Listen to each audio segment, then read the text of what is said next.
which comes out on February 9th. The rest of the report is really to give council and the community just a highlight of the major initiatives that were also identified in that growth strategy from 2 years ago, and what's been accomplished, what's currently ongoing, and what's planned to occur, over the next year as well. So with that, I'm going to turn it over to Jamie Cook and Vlad Petrov from Watson and Associates. Gary Scanlon is also on the line if there's any questions. They're going to give about a 10-15 minute presentation here on what the growth forecasts are now looking like compared to just a couple of years ago. All right, Jamie. Thanks, Bruce. Good evening, Your Worship, members of council and staff. It's a pleasure to be able to speak to you tonight to give you an update on the preliminary projections that we prepared for this updated comprehensive review report. So I'll get right into the slide deck and presentation. Vlad, if you can just get into the first opening slide, thank you. So as Bruce pointed out, we are updating the 2019 comprehensive review report. That report provided a long-term forecast of population, housing, and employment to the year 2046, as well as a long-term analysis of urban land needs. And as Bruce had just previously mentioned, two significant factors have caused us to take another look at this forecast as we embark on an update to the development charges background study, as well as we begin to embark on the official plan review. And so those two factors, obviously the first being, as Bruce mentioned, COVID-19. I'll be talking about this as we get through the presentation in terms of the overall impacts, but essentially, COVID has had a accelerating effect on growth in the recent 2 years since the outbreak in March of 2020. We have taken a longer term view in terms of the overall impacts of growth going back prior to COVID, and then looking at the COVID impacts over the last 2 years, and then looking post-COVID over the 2021 to 2051 planning horizon. So I'll be speaking to the broader trends in terms of historical trends and forecast predictions as we go through the presentation. As Bruce mentioned, the Ministry of Finance does provide annual projections for growth every year for each of the what they call census districts across the province of Ontario, which includes Chatham-Kent. And in the last year, these projections have notably been increased quite significantly as a result of the impacts of COVID. And we think, if anything, they're likely going to be needed to be updated again in 2022 when the next set of projections are released, given the amount of residential development activity that we're seeing this year. And as Bruce mentioned, this work will form an important background component to the municipality's updated development charges background study. Next slide. So I just want to provide a bit of an overview of the schedule. So we're now in phase one of this work plan, and as part of this phase one work, we will be updating not only the municipal-wide population, housing, and employment forecast, but also the allocations by urban community and remaining rural area. And this will be used to support the development charges background study. We anticipate to complete the draft results in January of 2022, in next month. But we will be receiving some preliminary information from the census coming out in February, so we'll be taking a look at that information and the results of the census as it relates to population and housing, and then finalizing our population projections and allocations in March of 2022.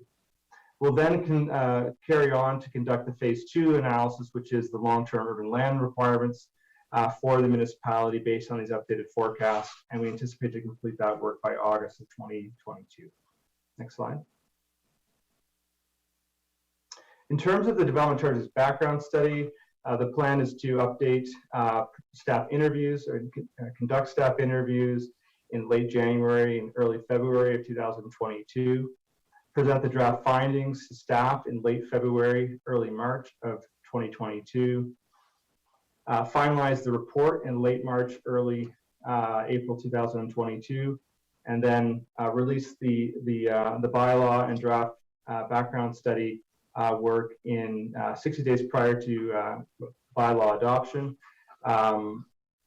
in late May, early June 2022. At that time, we'd also conduct a public meeting. My colleagues Gary Scanlon and Byron Tan are also here today to address any questions specifically about the development charge background study and the process. Next slide. So before we get into some of the details of trends and the actual forecast, I also just wanted to provide a brief slide on the overall policy context. And in the interest of time, I'm not going to get into a lot of the detail of this, but we will discuss this in greater detail in the actual comprehensive review report. So what I just wanted to point out is that we are working within the provincial policy context for long-term planning analysis and urban land needs. And the key document that we look at here with respect to provincial context is the provincial policy statement. And this document was updated last May of 2020, and it essentially provides broad direction on matters of provincial interest related to land use planning and growth-related analysis across the province of Ontario. And then, of course, the analysis that we're providing in the background as a result of the comprehensive review will be used to provide a key background report to inform the municipality's official plan. So I'm going to turn it over to my colleague, Vlad. He's going to provide a bit of an overview on some of the key population growth trends and drivers. Great, thank you, Jamie. So as Jamie mentioned, I'm going to provide a key overview of population growth drivers, and this is really going to show where that inflection point occurred within the municipality of Chatham-Kent, where strong growth began to be experienced. So on the screen here, we have the Statistics Canada post-census estimates, and Statistics Canada, they create population estimates after the 2016 census to show how they believe growth has been occurring within the Chatham-Kent Census Division. And as we can see here, right around 2015, the municipality of Chatham-Kent experienced their inflection point of where they began to experience positive population growth. In the first half of that forecast from 2011 to 15, there was a decline of about 2% of the population every single year. But as of 2015, there's been an increase of 0.4% annual population growth rate. And one of the points that we want to stress about this is that COVID has been an accelerator of population growth to Chatham-Kent, but it should also be noted that this point of positive growth did occur a couple years before COVID had occurred. So it's not to say that positive growth is occurring due to COVID. It's been occurring well before COVID, but COVID has just been an accelerator of it.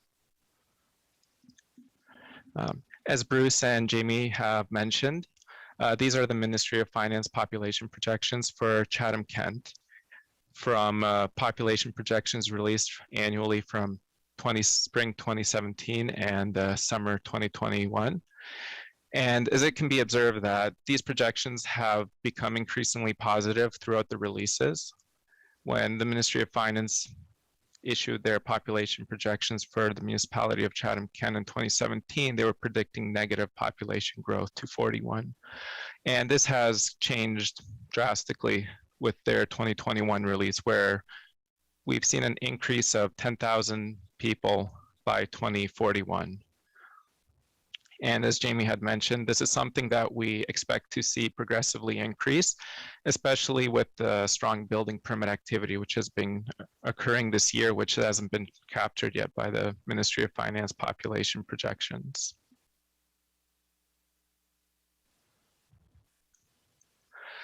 And this figure here shows the price of single detached housing within the municipality of Chatham-Kent. And it should be noted that there's been strong housing appreciation that has accelerated over southwestern Ontario over the past 5-6 years, particularly since COVID. And that it's important to review housing affordability needs against average household income, as housing prices have been growing faster than the average household income. And along the 401 corridor, the municipality of Chatham-Kent is very competitive and attracting newcomers because of their well-priced and affordable, relatively affordable housing to the broader regional area, as well as that 401 corridor, which would act as a driver of population growth.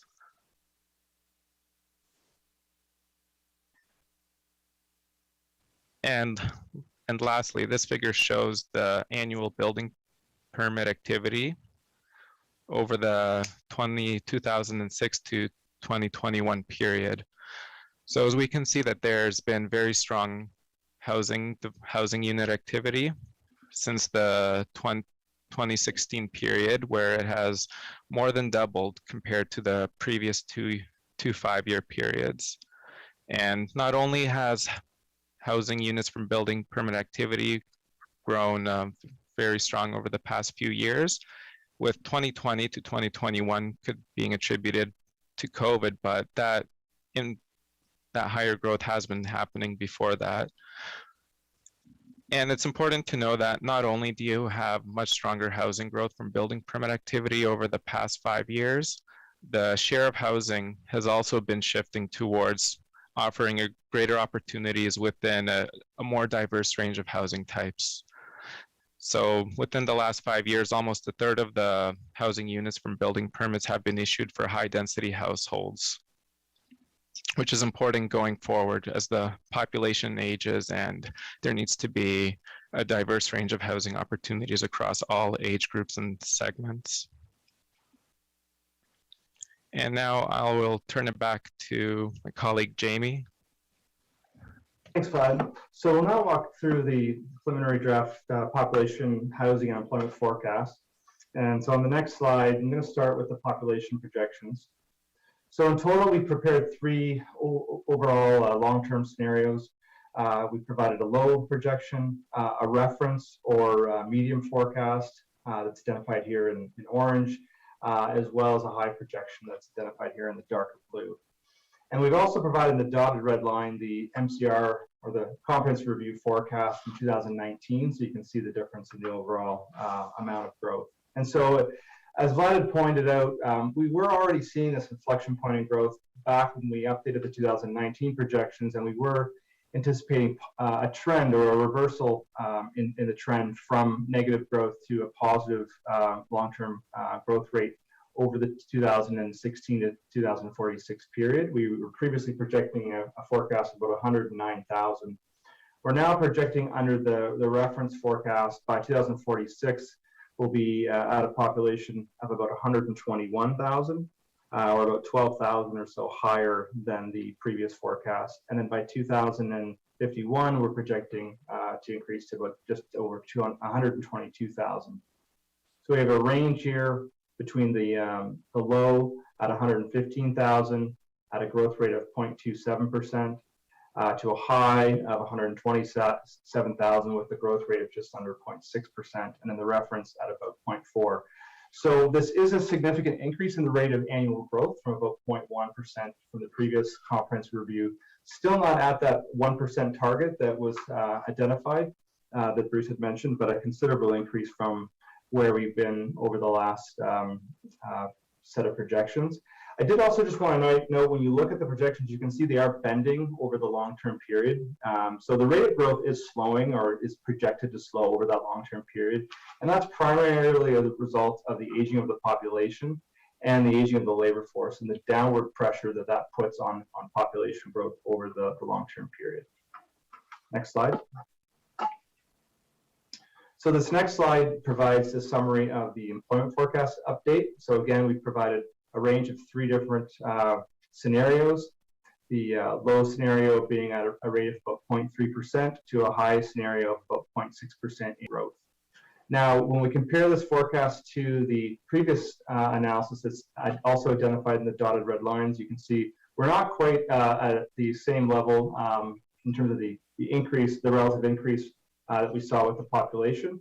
We are expecting to see stronger employment growth relative to the previous comprehensive review, but we are coming off from a dip that we've experienced in the 2021 period as a result of COVID, but we are seeing a very sharp recovery within the labor force, and ultimately we'd expect the local employment to also follow suit.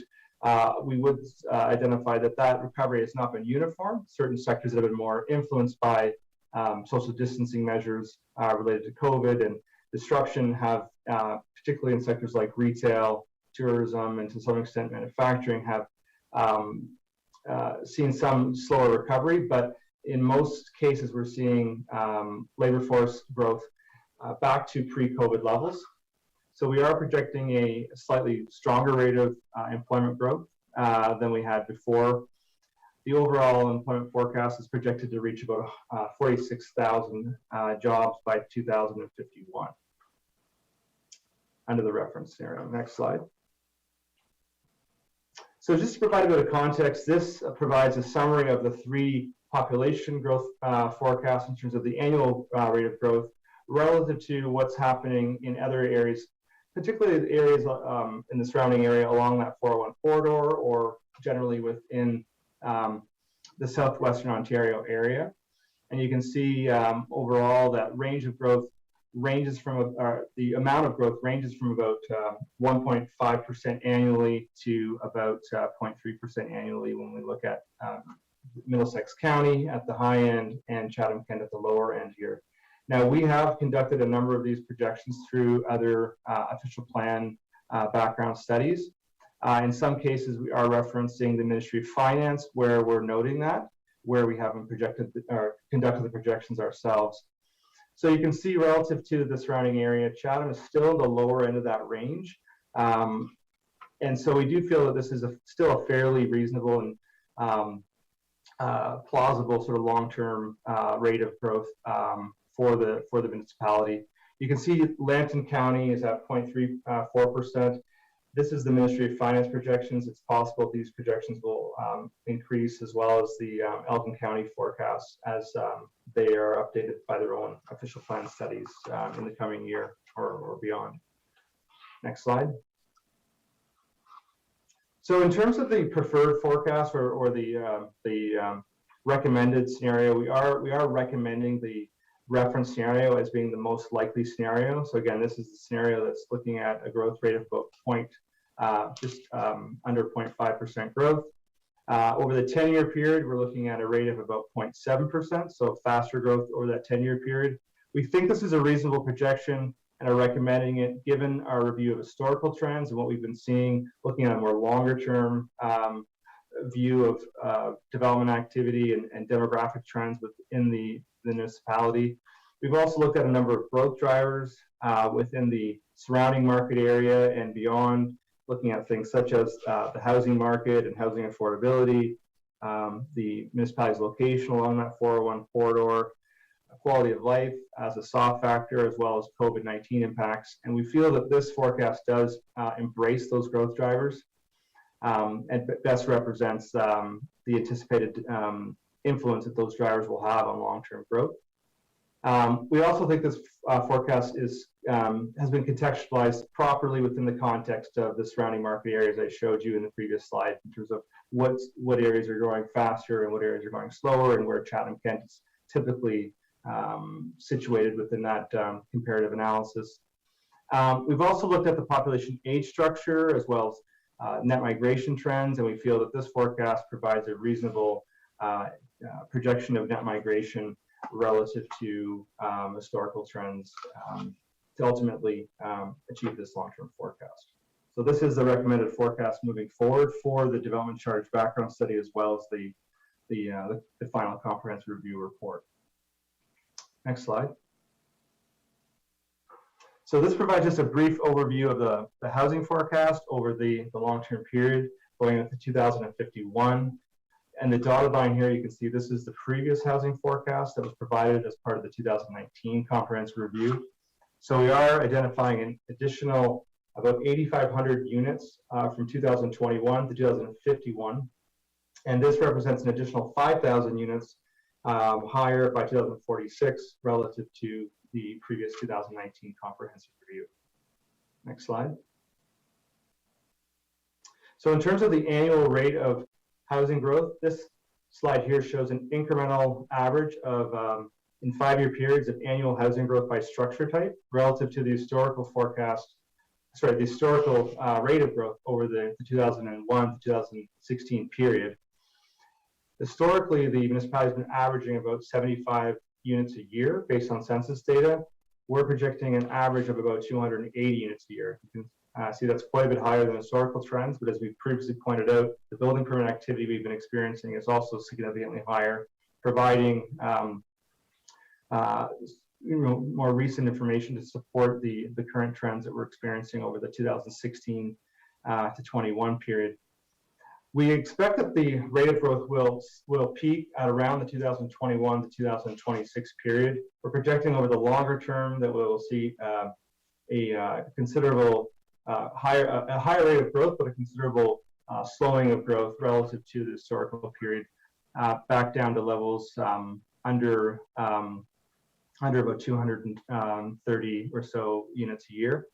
The other thing I wanted to point out here is that when we look at the various colors here in the bar chart, the blue representing low density, light blue representing medium, and orange representing high density, you can see that we are also expecting the needs for housing to continue to diversify over the long-term period. We expect to see more demand for medium density housing as well as high density housing.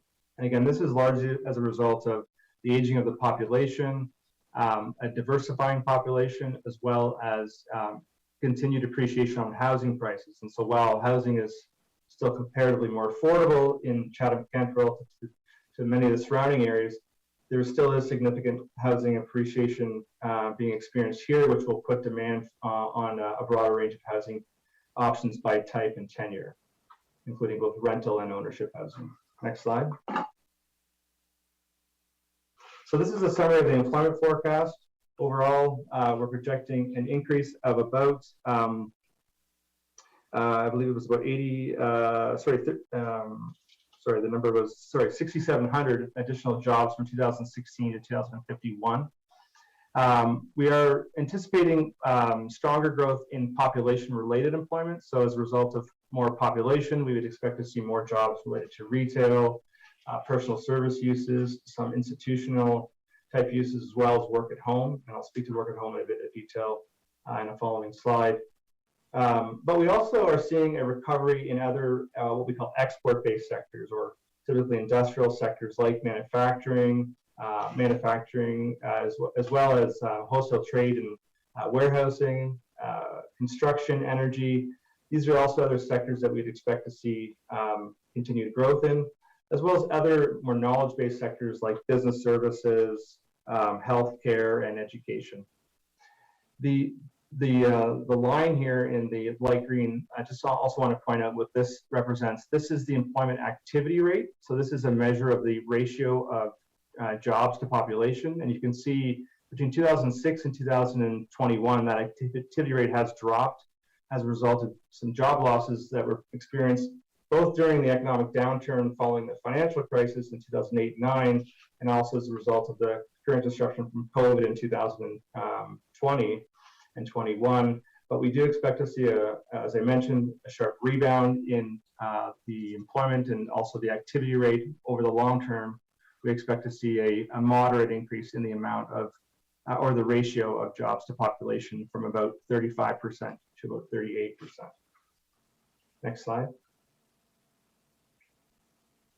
So just also want to leave with just a commentary on work at home. So this is a statistic that was provided by Statistics Canada based on some analysis that they've been conducting since the onset of COVID, looking at the increase in work at home nationwide. And you can see as of April 2020, that's identified here in the bar outlined in red, the amount of work at home during that time period increased by about threefold.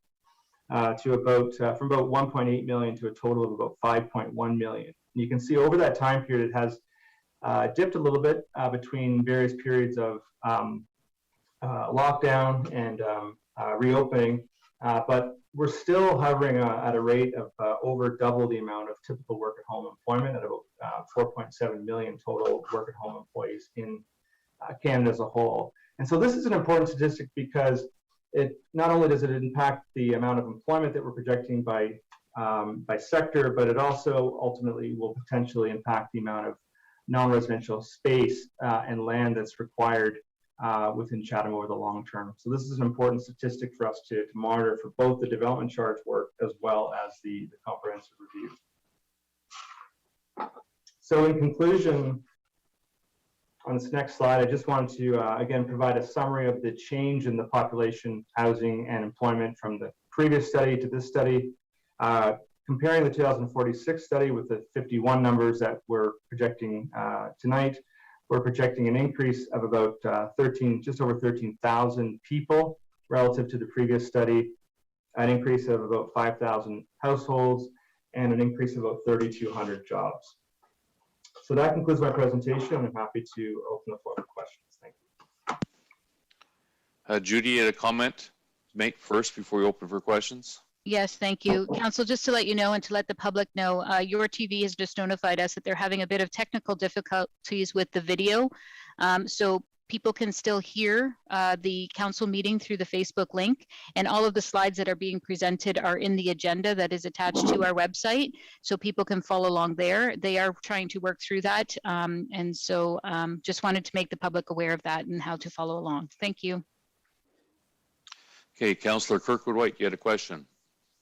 Not a question, Your Worship, just a couple of comments. I think everybody on council tonight will agree with me that we had a very large council agenda package for tonight's meeting, but in it there were a number of very comprehensive information reports, and this was one that was really very exciting. I want to thank the members of Watson and Associates, and also to commend Bruce and his team for their focus on this growth strategy. This was very exciting to learn that some of our preliminary projections have increased. And just today, on the subject of housing, the province appointed a housing affordability task force, which is going to do some really great work over the next bit of time to ensure that those of low and modest income will be able to get into homes, to own their own homes, and to transition from rental accommodation to home ownership. So thank you very much for this report, everyone. Councillor Thompson. Thank you very much, Mr. Mayor. It's an interesting report, actually. I really enjoyed going through it and reading it. I do have some questions, though, just mainly out of my own curiosity, because like I said, I really do enjoy this type of report. And admittedly, there is a degree of, crystal ball gazing and tea leaf reading when it comes to growth projections, especially over, a 20-25 year time frame. I was curious, how can we make those growth projections based on, the last 18 months, which have been unprecedented across the globe? Through you, Mr. Mayor, it's a great question, Councillor Thompson. There's no doubt this is a difficult time to conduct long-term projections. This clearly is an unprecedented time. One of the ways that we're trying to do this in the most accurate and comprehensive way possible is to really, as I mentioned to the presentation, to take a longer-term view of what we think is happening within Chatham-Kent and the surrounding area. Not just looking at COVID, but looking at other broader trends that were occurring prior to COVID due to structural changes in the economy that were occurring prior even to the economic downturn in 2008-9, and then the recovery period, looking at trends in net migration that have been occurring over that historical period, and then looking at various drivers and disruptors of growth over that longer term period when we look forward. And so when we look at the near term growth, we see a very heightened level of housing development and through the building permit activity. We've also taken an in-depth look at active development applications that are in the development approvals process. So that gives us an understanding of the near-term pipeline for development. So it's a supply statistic, but it also provides us an indication of near-term demand over likely the next 5 to 10 years. And then over the longer-term period, we're relying more on broader demographic trends related to the age structure, as well as longer-term trends in labor. And so we do expect that over that longer-term period, we will see the rate of growth start to moderate, as we've shown. But we think you're on a higher trajectory now, and that really was apparent even in the previous 2019 report, but it's becoming even more apparent now as we go through this update.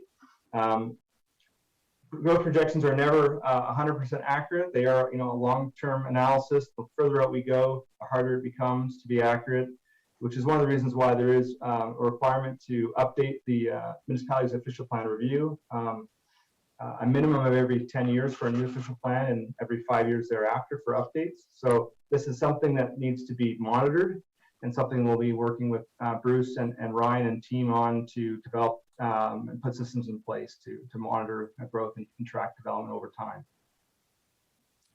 Okay, which kind of leads into my next question, and you did touch on it.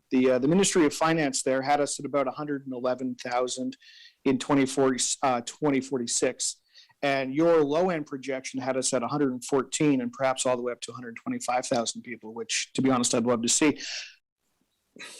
Without speaking for them, what do you know that maybe the province doesn't or interpret it differently?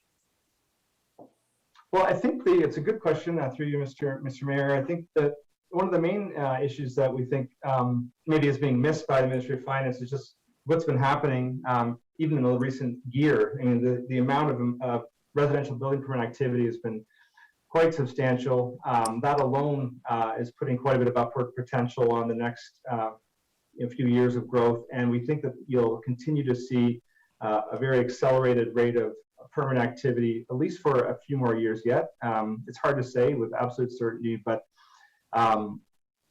the conditions do seem favorable to experience a continued rate of heightened permit activity. So we expect to see when the Ministry of Finance updates their projections in 2022, they're going to continue to be higher. The trend that we're seeing, and we've looked at this every year over the last 5 years, is the projections are going higher and higher every year.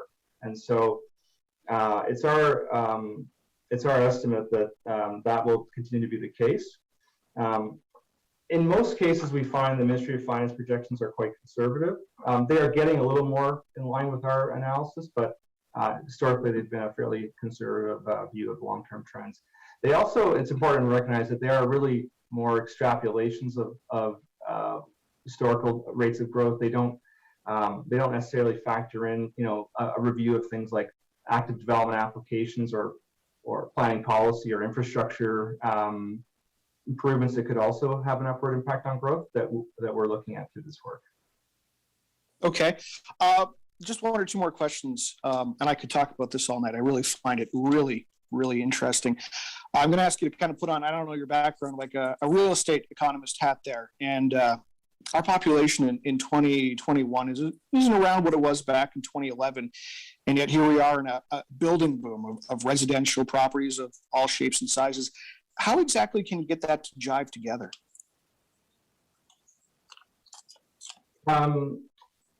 Sorry, through you, Mr. Mayor, I'm not sure I'm understanding your question, Mr. Thompson. Maybe you can just try to. Okay. Yeah. Sorry, I'll be blunt. Here's my concern. When you cruise around on the rental markets, the Facebook marketplaces, and all that stuff, there is, I would guess, between 5 and 10% of the new houses we're building that are built primarily on spec and picked up by residential investors of all shapes and sizes. I've seen that. So I'm concerned mainly. I'm curious how you can allow for that in your long-term planning if we're building not so much for homeowners, but if we're building for investors on properties that may sit empty. Okay. How do we juggle all that off? How do we allow for that in our projections? That's a great question, Councillor Thompson. I would say it's a tricky one to nail down. I'm starting to get more and more of these types of questions as we see more a hotter real estate market. We see more speculation. Our analysis is primarily designed to look at housing driven by household formation and therefore need by typically through migration. So it's important to recognize that our forecast is a forecast of households. So those are occupied units over the long-term period. So when the StatsCan releases their data, they provide a forecast of private dwellings, and then they provide a number of households that are occupied. And there's always a slight difference there between the total number and then the number of occupied. we're going to get some updated information from Statistics Canada on that over the next few months that will provide a bit more clarity on how much change we're seeing between total dwellings versus occupied dwellings, which will give us some idea of that speculative market that you're talking about. So that's one way we can check that. My sort of overall inclination is that over the longer term, I would not expect you're going to see a major divergence between total private dwellings and households. Right now, as the market is strong and relatively hot relative to where it's been, because of the interest rate environment we're in, I would expect that we're going to see some of that. But I think over the longer term, we're looking at a 25-year projection period, so we would expect to see those trends with respect to long-term vacancy average out over that longer-term period.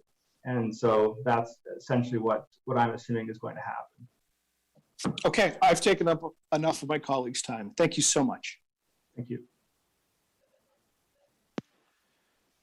All right, I don't see any more questions. Thank you very much for the presentation. We'll move on to item 15B. Thank you. 15B, Family Physician Recruitment and Retention Initiatives 2021 Task Force Update. And Audrey maybe would like to introduce. I can certainly do that, Judy. Thank you very much. So joining us this evening to provide an update on our family physician recruitment and retention efforts, we have the co-chairs of the task force, Fanny Favulis and Denise Waddick. And so with that, I will hand it over to them. Thank you. Thank you. Good evening, Your Worship and councillors, and to our viewers, and also especially to our physicians who are tuning in this evening for the presentation and for their welcome. We are excited to be here tonight to give you an update on family physician recruitment and the work of the task force over the last year. But before we start, we would like to show you a video that has been created for physician recruitment, and I will ask Meredith to play that for us.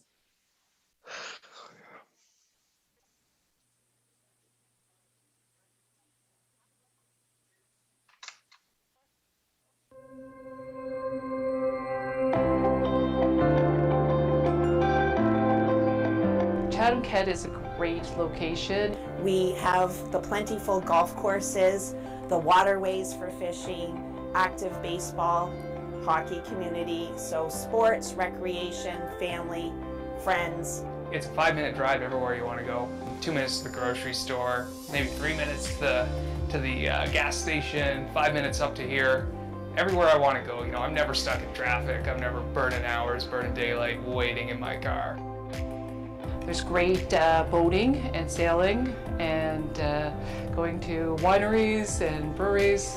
I like the small town feel, but I like the fact that I'm just a hop skipping away from a larger city center like London or Detroit, Windsor border, so we can still enjoy the larger professional sports. We can hop on a plane and go wherever we want, but we get the day-to-day life of small town feel. It's a great place to be. I'm at the family raising point in my life, and lots of good schools. There's lots to do for kids. I enjoy the work. I can be at home, be at work in 5 minutes, back home, back with the family. Yeah, so it's a very welcoming community that are very open and enjoy working with new people and are excited to see new individuals working in the community. So as family docs here in Chatham, we have our hands in a lot of different things, which I think certainly keeps things interesting. And again, it gives you that more rural medicine feel, but then we also have access to a larger hospital, all the specialists, lots of diagnostic equipment, so we get the best of both worlds. Here it is much nicer that we have a little bit more of a personal relationship with our colleagues, as well as with the specialists within the community. The medical community is relatively small. As you're here, you get to know more physicians, so it's not uncommon that you can pick up the phone or text somebody, whether it's a colleague or a specialist for a consult or for assistance if you need someone to be seen more urgently. My population is varied, from young to old, with few problems to many problems, and I find it intellectually stimulating to work those things up from start to finish. We partner very closely with the other primary care organizations within Chatham-Kent. We have a really close relationship with the other family health teams, the CHC, as well as the other healthcare partners. Everyone really works hard to make sure that support is there for the people that we serve, and that there's good, warm handoffs and really good navigation of the healthcare system for the people we serve. So we try to align our programming. Our allied health professionals work very closely together through networks so that we can provide consistent, standardized programming within the community. And many of our physicians are also very closely connected as well. A lot of our physician group actually are professors at School of Medicine, and we have active residents for entry to practice and to build those skills around teaching and academics. Best thing about working in Chatham-Kent is you can do any breadth of primary care you want to do, whether that's emergency medicine, working in the community. We have some primary care doctors who have branched out into pain or addictions. You can, I think, truly become whatever type of primary care doctor you want to be here at Chatham-Kent. I love the medicine that I can practice here. I absolutely love that I can teach, I can do emergency medicine, I can do inpatients, I can do office, and I can live here. Chatham's a great place to live. It's fun. I can be 20 minutes from my cottage. I can be an hour from a professional sports team. I can leave my door open and unlocked during the day. And I've got great people to work with and great people to socialize with. But a lot of it is just really grassroots Chatham-Kent citizens coming together, being charitable, taking care of each other, building a beautiful community.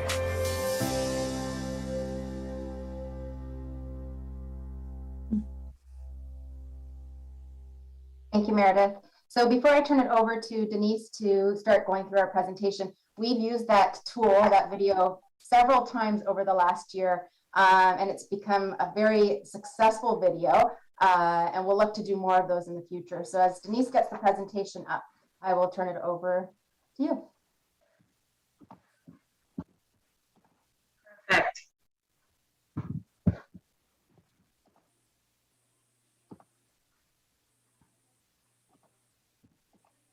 Okay, so good evening, everyone. I'm Denise Waddick, the Executive Director with Thamesview Family Health Team and co-chair with Fanny Vabulis of the Recruitment and Retention Task Force.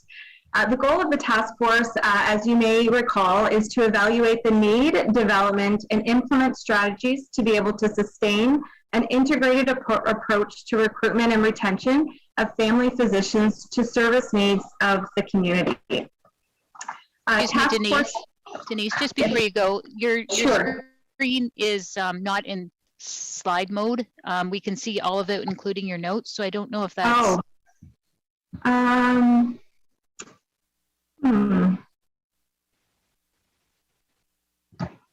So I do that. It shows the presentation, but you see everything. Yeah, I see the slides on the side and your notes and everything. Okay, that's interesting.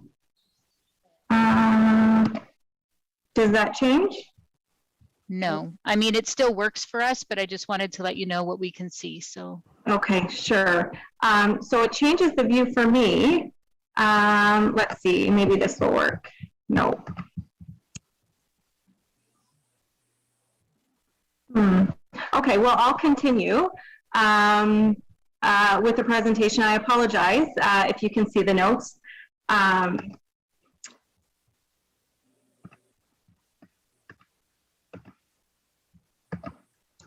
So the task force committee members, as you can see here, we have members of every primary care team, which includes the family health teams as well as the community health center. And we also have CKHA. In addition, we have resource members as well that include the Health Force Ontario, Erie St. Clair Lynn, the municipality of Chatham-Kent, as well as our Chatham-Kent Ontario health team. With the $100,000 of one-time funds that were granted, we focused on marketing and advertising through a social media campaign and journal advertisements, as well as physician incentives, where we provided some support to physicians as they onboarded, in addition to conferences and events, and some miscellaneous expenses as well. Denise, I'm sorry to interrupt again. Your slides aren't progressing either.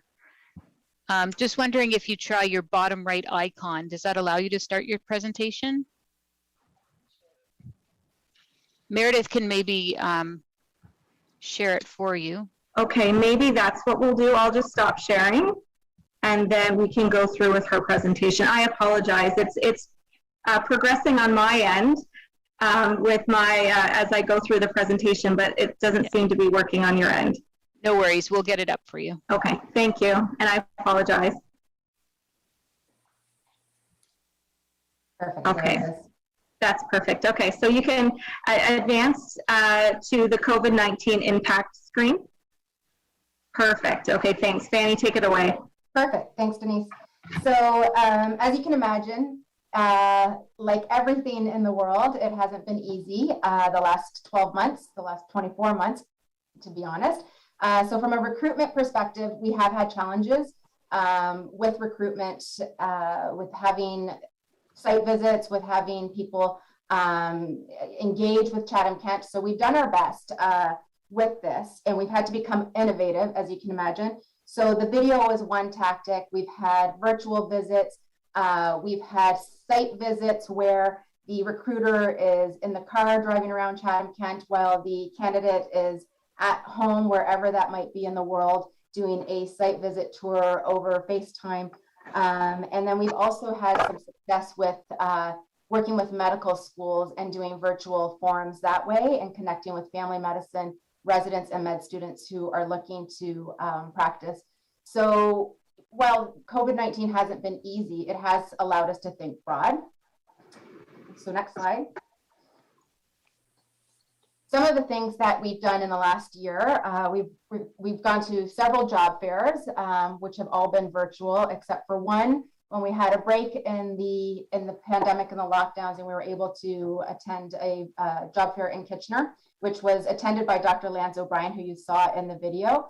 And we've also hosted many events virtually and in person when it allows with our family medicine residents who are based in Chatham-Kent, between the Chatham-Kent Health Alliance and the Thameslea Family Health Team. So some of the ideas there, for those who are familiar with recruitment over the years, being on council and who maybe have worked at CKHA or in the health field, we still do things like Home for the Holidays gift baskets, lunch and learns, and dinners at around Chatham-Kent to get people interested in practicing here. The one thing we did do this year with great assistance from Audrey is connect with medical students who go to Irish medical schools, which we have had much success in the past recruiting students who have trained in Ireland.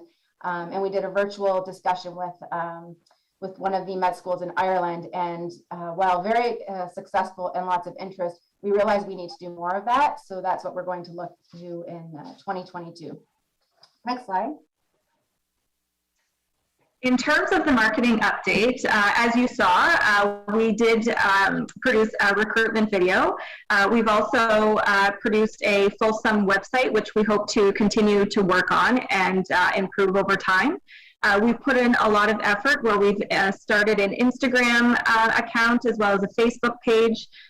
We also posted jobs. We continue to use the HFO jobs website, as well as we did some advertising in some popular journals as well. Next slide. So that's the website that we typically post our positions on. Next slide. And the Facebook page, we started back in January, and over time we slowly started to increase our followers. So we've just scratched the surface in terms of the social media campaigns that we would like to roll out, and we hope to see more work done in this particular area, as well as, next slide, the Instagram page as well. We've just started that particular initiative as well, and we hope to start to grow the followers for Instagram too. Next slide. So with that, some of the task force funds we've been using for incentives. As you can imagine, it's not easy to start a practice, especially for some of our newer physicians who are straight out of residency. So the incentives, the money we receive from the task force, we have also used for incentives, including paying for expenses for site visits to Chatham-Kent when we are able to host them, and also for a subsidy for physicians who have signed a 5-year contract with Chatham-Kent, one of the family health teams or one of the CHC locations. and we provide a subsidy for that physician to use however they choose, whether it's moving costs, office startups. You know, there's a lot that comes with it. So, but they all do sign a 5-year contract for that incentive. Next slide. So some achievements to date. For some of you, you'll remember we are normally in council chambers for this presentation, and we have the physicians there, and our mayor and councillors have the opportunity to meet them face to face and you know, acknowledge their role in Chatham-Kent to providing healthcare to our citizens. So this is a fun slide to present, and I wish we were all together, but we will be next year when we do this. So as of today, we've recruited 5 family physicians, 4 at the Chatham-Kent FHT and 1 in Tilbury. So great news for both of those locations. We've had replacements for retiring physician practices, and we've talked about that a number of times in the past. Retiring physicians are a staple in our community, and it takes usually more than 1 physician to replace a retiring physician. So happy to hear that. We'll likely have more of that in the future with retirements on the horizon. And then another good news over the course of this year was having Tilbury community be designated as underserviced. And with that, through the ministry, it allows them to recruit for new positions as well. So very exciting news that way. And we'll go to next slide. So strategies for next year, we'd like to continue to expand our online presence through social media platforms and revitalize the website. We'd like to focus on some retirement succession planning to strengthen the recruitment strategy. We'd like to provide mentor support by connecting them to other groups, continue and expand upon connections with local medical students and family medicine residents, work collaboratively in partnership with our OHT to increase access to primary care in Chatham-Kent, engage residents and medical students while they are placed at CKHA through resident lunch and learns, and having the coordinator meet with residents and students on orientation days and be available for assistance. The coordinator will continue to follow up with all students after the rotation, attend recruitment events when we're able to do so, whether it's virtual or in person, and following up with the residents, and further engagement, as Fanny mentioned, with learners studying abroad. Next slide, please. So in terms of the proposed use of funds, when we look at the future, we'd like to continue to focus on marketing and advertising, where we would earmark approximately $10,000 to do so. Physicians incentives, we would look at about a $30,000 budget for that. We hope to focus on conference and events and put $10,000 aside for that. Learner and resident engagement, about $5,000, and then continue with the coordinator role with about $40,000. If with any unspent funds that we have from year to year, we'd like to increase the budget in the learner and resident engagement area, so we could focus on our particular local residents and medical students to engage them, as well as increase our marketing and advertising with our social media campaign, and perhaps we have opportunity to go to some additional conferences and events when the pandemic allows us to do so. Next slide, please. So in terms of the family physician recruitment coordinator, currently the recruiter is based out of CKHA, which as we formed the task force and learned what the needs were, we thought it would be a good fit for CKHA, who already has an established recruitment department and medical affairs department, to loan us a certain amount of time of this person to do the work for family physician recruitment.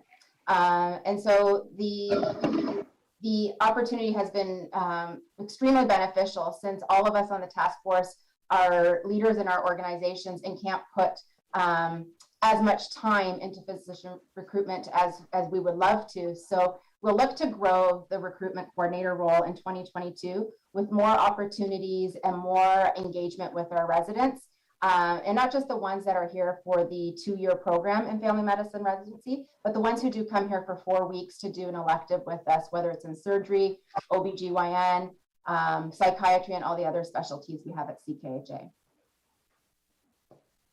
Next slide. So we thought we would leave you with some statistics. So for the 2021 statistics, we currently have 67 family physicians with an average patient roster of 1,365. The number of individuals that live in Chatham-Kent who have a health card is roughly 106,000. The number of rostered to a family physician is about 79,000. There's about 6,400 that are enrolled into a CHC, which then tells us that there's about 20,000 of our residents that currently do not have a primary care provider. If we needed to add additional physicians, it's looking like we need more than 14 family docs to be able to meet the needs of those 20,000 patients. Next slide. So in terms of future needs, as of October 2021, 17% of our patients rostered to family physicians are over the age of 60. 8% of the patients rostered to family physicians are over the age of 65. 11 of our family doctors needed to replace physicians if they retired over the age of 60, would be 11. And if the physicians retired over the age of 65, we would need 5 physicians today to replace them. And it's important to note that there isn't necessarily a one-to-one ratio of replacement. Oftentimes you may need additional physicians in order to cover that roster. Next slide. So we wanted to acknowledge some of the new physicians that are currently joining us. They may be watching as well from home. So we'd like to welcome officially Dr. Lau, Dr. Lance O'Brien, Dr. Dhaliwal, Dr. McMahon, and Dr. Sycamore. As well, Dr. O'Donnan has just been approved to join the Tilbury Family Health Team, and we don't have a photo of him just yet. But wanted to acknowledge the new family physicians that have joined our community. Next slide. As well, this presentation is about family physicians, but we do want to acknowledge the new specialists who have moved to Chatham-Kent to practice at Chatham-Kent Health Alliance and within the community. So welcome to Dr. Hodge, Dr. Solomon, Dr. Spear, Dr. Oyubadi, Dr. Harris, and Dr. Bashir. And very excited that they have joined CKHA. And on the next slide, we have more to welcome. We have Dr. Samir Tabel, Dr. Iftikhar, and Dr. Ewan. So welcome to our specialists as well who have moved to our community. So with that, we thank you for your time and happy to take any questions on family recruitment, family physician recruitment.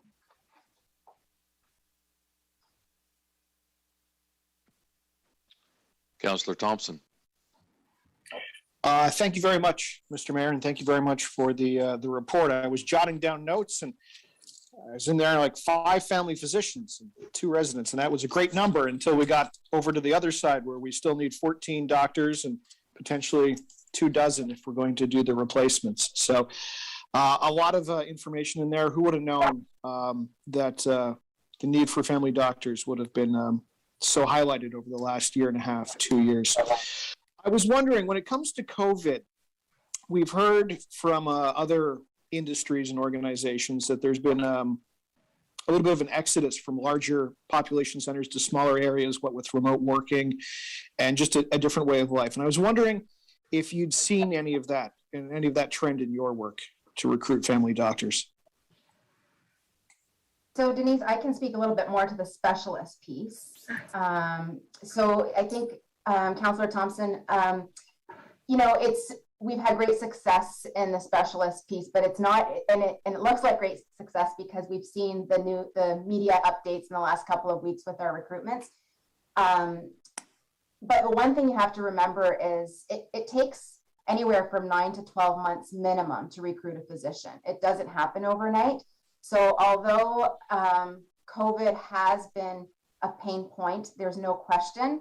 And we do have interest from larger city center physicians who are looking for smaller, more rural communities to practice in. I think we will see those benefits in another 12 to 24 months. Because there's licensing, there's moving. I mean, you require a license to move province to practice, not just countrywide. So I think, you know, hopefully in 2023-24, when we're doing this presentation, that will show the physician boom. Okay, thank you very much. Excellent work. I think it's money well spent when it comes to council's involvement in this. Thank you so much. Councillor Foss. Thank you, Your Worship. Just a couple of questions. You indicated in your report, Fanny, that Tilbury was an underserviced area. Can you tell us what benefit that had for them? Now that it is underserviced? Now That's that it right. is considered underserviced? Yeah. Denise, I'll let you Right. speak to that since you know the protocols with the ministry. Sure, sure, thank you. So the ministry determines based on a special formula whether or not a community is classified underserviced. If you're classified underserviced, that means that you can add additional physicians to the payment model or join that particular team. Unless you have that model, you may not be able to add additional doctors unless somebody leaves that particular group or retires. So someone like Tilbury, for example, because they were a bordering community, they were sort of attached to Windsor-Essex, and they weren't given the opportunity, even though we know Chatham-Kent is 20,000 patients looking for a family physician. We certainly need additional doctors. They weren't given that opportunity, and so there was a redesign, a reconfiguration that would allow them to be attached to Chatham-Kent, not Windsor-Essex, which now will allow them to add additional doctors and recruit to their team. But until they had that designation, their family health organization or FO that the physicians belong to, their payment model group was classified as full, and so they couldn't add someone unless someone left. But now that they've been deemed underserviced, they can add as many doctors as they would like, provided they have the physical space adequate to be able to add those additional physicians to their group, and assuming that the physician group will support and accept those additional doctors into their group. Okay, that's good. Now, are there any other areas that are classified as underserviced? Yeah, all Chatham-Kent is classified as underserviced, and Tilbury is now added to that, where before they weren't. So City of Chatham, Dresden, Bridgetown, Blenheim, they would all be within the Chatham-Kent corridor and category to be classified underserviced. So they can add additional doctors to their groups, their physician groups. Okay, and years ago we were doing recruitment in Dresden, and there was some financial incentives through the ministry because you're an underserviced area. Is that still the case today? They've changed a lot of their rules. In addition to recently the rule with determining who can belong to or join certain groups, they've also changed what those incentives look like. So they're not the way that they used to be. It's quite different now, and it's quite minimal. So now we incorporate incentives locally versus what the ministry would offer. In the past, they used to offer some support as you opened up a practice. They would give some sort of relief and grant to new physicians that are opening up a practice. But those incentives aren't as accessible for communities down our way. There are special incentives for communities up in the northern area, but not as much down in this particular area that we're aware of and that we've been able to offer to our physicians. I don't know, Fanny, if you have anything to add, but it seems like the incentives are more categorized and targeted to the northern communities that the province provides. Yeah, I echo what Denise has said, which is, I think, the importance of this task force and the funds we received from the municipality is we are able to be competitive with our peers in on this side of Toronto when it comes to recruitment. So while the ministry doesn't give any, we do have earmarked incentive funds through the task force. Okay, thank you very much. I enjoyed the report, very informative, and congratulations on the successes, and keep up the good work. Thank you. Thank you. Councillor Bondi. Thank you, Mary Caniff. Just a question. We've been talking about and hearing about physician deficiencies in Chatham for a long time. So my question is,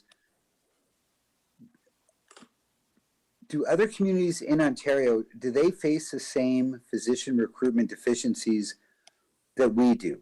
or is this a across the board problem all throughout Ontario, maybe even nationally?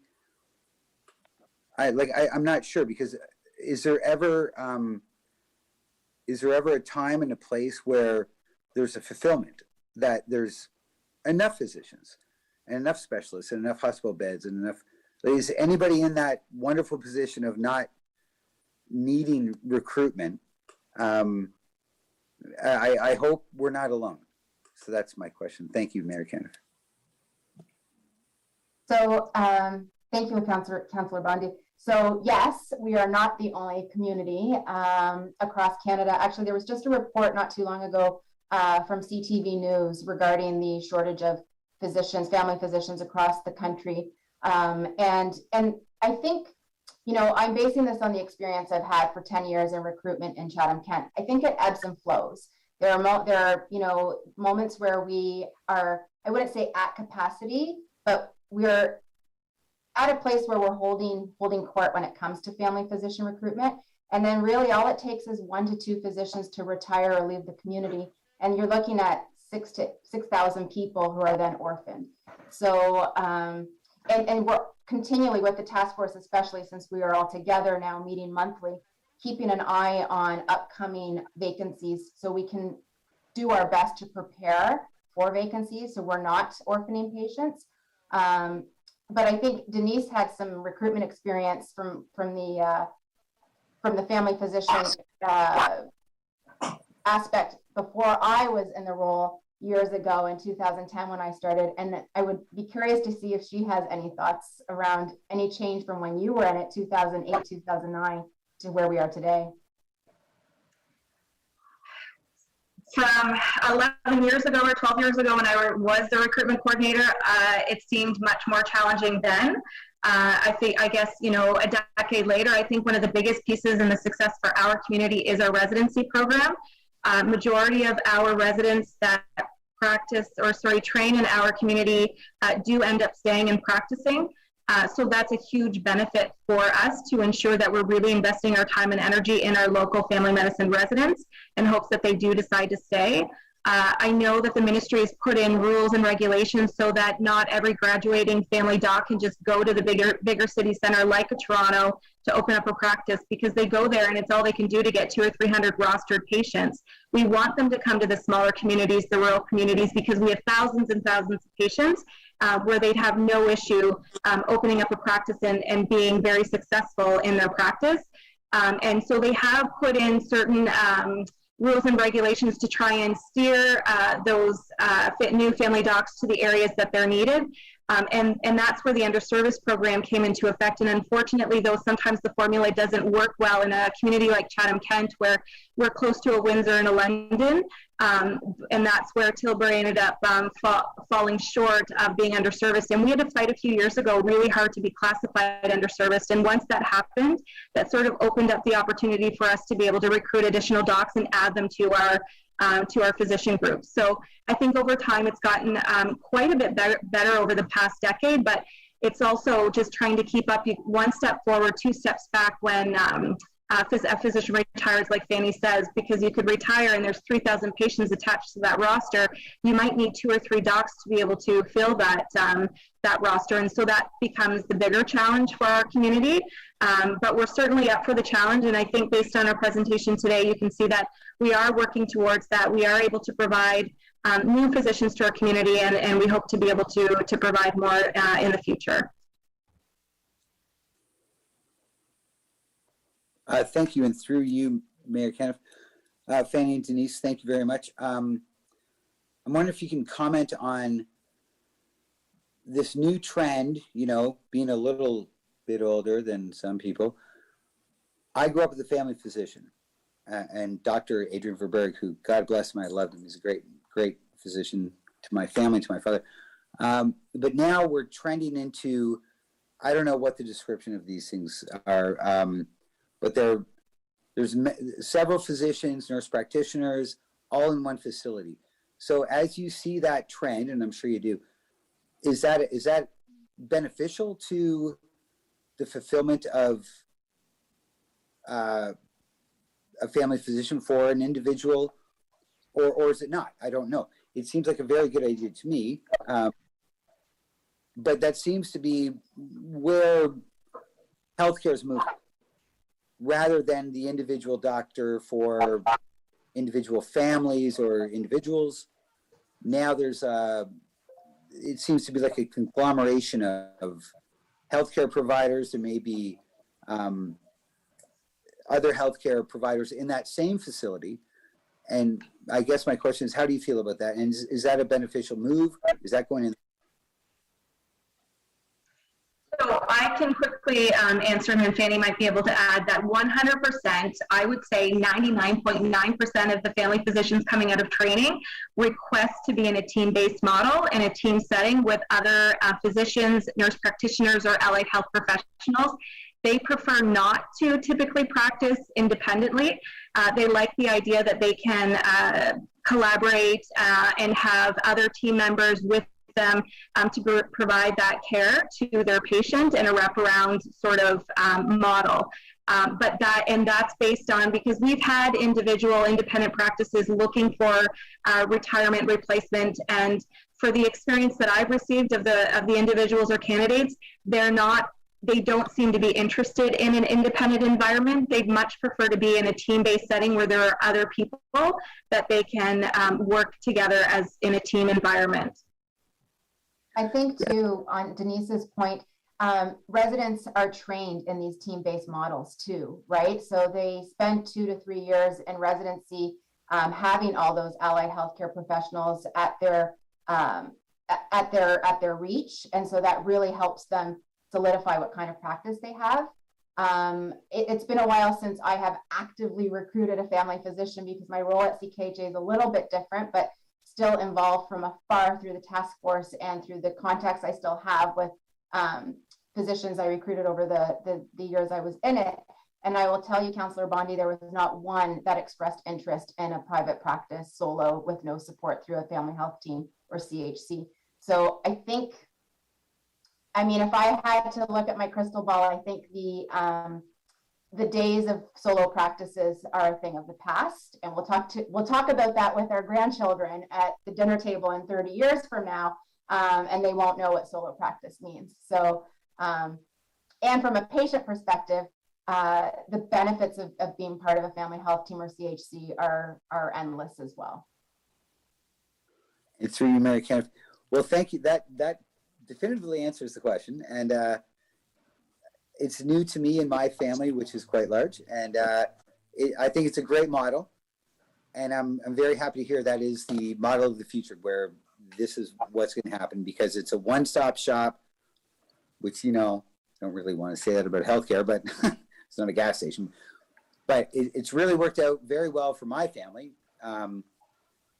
and I think that's, from a recruiting point of view, to have that option and that availability in Chatham-Kent for new physicians, to have that as something that Chatham-Kent is doing and looking towards, really probably enhances and helps your recruitment abilities. So thank you very much, and I appreciate again what you guys are doing. Thank you. Well, thanks so much, Fanny and Denise, for the presentation. It's great to see that there's progress being made and there's work to be done. And I do want to welcome all the doctors that are listening right now and thrilled to have you here in Chatham-Kent. So with that, we'll move on to item 15C. 15C, bike use rental and bike share programs. Councillor Latimer. Thank you, through the mayor. I wanted to thank Andrea and Audrey from Tourism for this very in-depth report, which definitely clarifies the difference between bike share and bike rental. And I was really pleased also to read that active transportation, transit, public health, and planning services from the Climate Change Action Plan perspective were all very much in support of a bike share feasibility study. I am also in agreement with all those departments that right now we don't have a staff resource or the monies available to do that feasibility study. right now, but I would like to bring forward the following motion in response to this report, and I did send it ahead. And Judy, would you like me to read it rather than just people read it off the screen? Yes, I think you should. Thanks. Okay. I was asked that public request for interest regarding the operation of the independent tourism-focused bike use rental services within Chatham-Kent be issued in February 2022. The vision for the pilot model will be one of collaborative funding with financial resources provided by private operators with support from Chatham-Kent Tourism through the Tourism Reserve, as well as third parties, including potential sponsors and government. Such pilot projects will be subject to the development of criteria with input from active transportation on supportive locations based on planned cycling infrastructure rollout. Operators will be supported by Chatham-Kent Tourism in the development and marketing of tourism experiences. Assuming there is operator interest in running a bike use rental service, a full report should be back to Council in early May 2022 regarding this pilot project, describing partners and funding agreements with the goal of service implementation in June of 2022. And I'd be looking for a seconder for that motion. Councillor McGrail. I will second. Anything else you'd like to add, Councillor Latimer? Not really, except that I think this is a good start. And one where we can definitely develop some partnerships with private operators and get them going. I never did necessarily feel that the municipality should be running a bike rental service, but I appreciate that Audrey and her team took the time to look into what was available, what was already running here in Ontario, what seemed to be working, and what models we would best start to look into. So I think this is a good start. Okay, seeing no questions, then we'll put it to vote.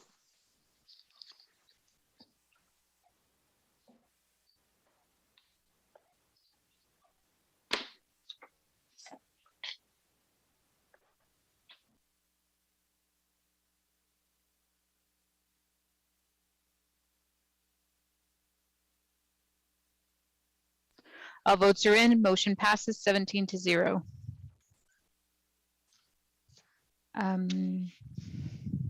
15D, Building Development Services Staffing Levels. Councillor Kirkwood-White and Councillor Latimer, can I get you to put this on the floor, please? So moved, Your Worship. So seconded. Okay, Councillor Kirkwood-White, the floor is yours, then Councillor Latimer, then Councillor Sakachi. Thank you very much, Your Worship. I was just wondering aloud if, given the fact that this particular report speaks to a significant backlog in the need for building inspectors and bylaw enforcement officers, is it feasible to amend the recommendation to approve the 2 new permanent staff now and commence the recruitment process immediately? I'm just a little concerned that if we have to wait for the 2022 budget to be approved, that could delay the process for probably up to 6 months. I know that this is probably setting a precedent for other positions that will come forward during the 2022 budget process, but it's a question that I posed to the clerk just to see whether this was a possibility. Thank you. I think I'll tag team that over to budget. Gord, maybe? Yeah. I think I'll tag team that one over to Gord. Yeah, thanks. Thanks. It's Gord Quinton, Chief Financial Officer speaking. So you're correct that the current motion on the screen is to hold off until for council to consider everything that comes through in the 2022 budget. So if council wished to do something different, I would propose an amendment or a change to the motion to actually approve it tonight. You won't need any 2021 budget dollars because the recruitment process does take some time. It's unlikely anyone will be hired in 2021. But it would give the hiring process sort of a kickstart and be able to move ahead a couple months ahead of what they would if they have to wait till February when the budget's approved. So you would need a different motion. What that will mean is that the portion of their expenses relating to bylaw enforcement, that's detailed in the report. I think it's about 35,000. You're basically marking that as a council previously approved in the budget process, not to be debated again. So thank you very much, Gord. If we can make that wording change, I would like to propose that motion. So Councillor Kirkwood-White, because this motion's been put on the floor by a mover and seconder, it really needs to, that's the motion on the floor and it has to be voted on. And if failed, then you could put a change of the motion on the floor, but this has been moved and seconded. Am I able to, since I was the mover, could I amend it? It's against what's being proposed here. It's changing the meaning of the motion, so. Okay, all right, well, let's follow protocol then. Councillor Latimer? Through the mayor, I was thinking along the very lines that Councillor Kirkwood-White spoke about. I actually wrote Mr. Lucina earlier in the day asking him, ideally, if you had no financial limitations, how many more building inspectors would be required to manage the current and anticipated growth across Chatham-Kent over the next 4 years? And I think that speaks to what Councillor Kirkwood-White is thinking and saying and wants to push forth. I would like Mr. Lucina to clarify the difference in funding for the building inspector and the bylaw enforcement officer. I don't think people in the public understand that, because I question him as, if we're having all this growth, why wouldn't growth cover the full cost of this? And legally, there's a reason. So if Mr. Lucina could explain that to us. And I guess with regard to Councillor Kirkwood-White's wish, Gord, you said that the money for the bylaw enforcement officer would just be assumed we okayed that, but where would it come from then? Which pot of money? Because it can't come from the building code. Thank you, Mayor Kenneth. Perhaps I'll go first and then I'll turn it over to Paul. So in Paul's report on page 7, it has the chart breaking out the what's funded from the Building Code Act and which is 85% of the cost, and the 15% that's funded by the tax base of $36,772.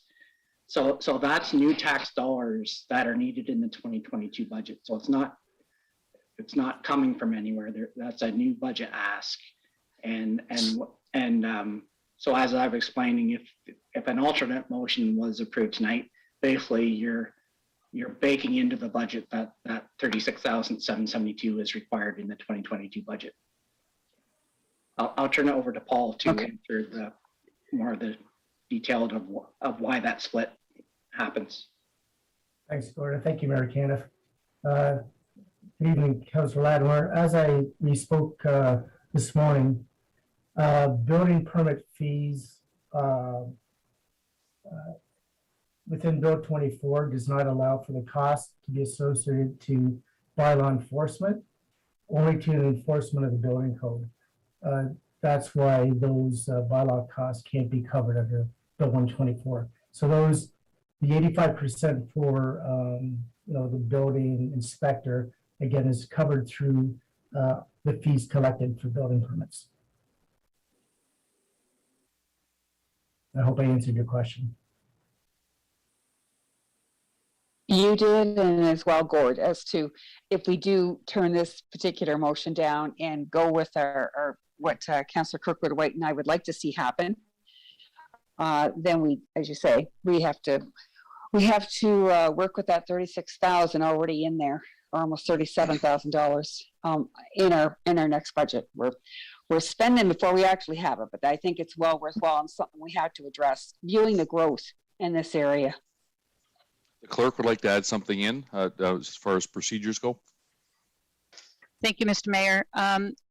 Just to remind council, in June of 2021, I sent an email on procedural with regards to making motions and then wanting to have something different. It's important to put the motion on the floor that you wanted to be voted on and not just what's in the report. So with that, in that email, it talks about withdrawing a motion. So either this motion can stay on the floor and council can vote and vote it down, and then another motion can be made.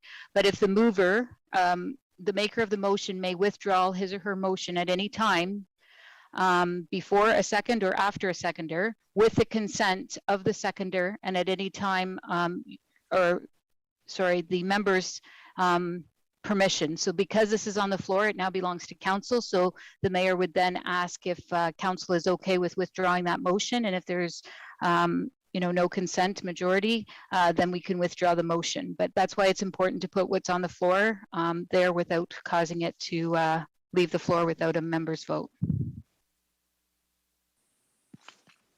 So Councillor Kirkwood White and Councillor Latimer, would you like to withdraw your motion? Yes. Yes. Okay, does anybody in council have an issue with that being pulled back?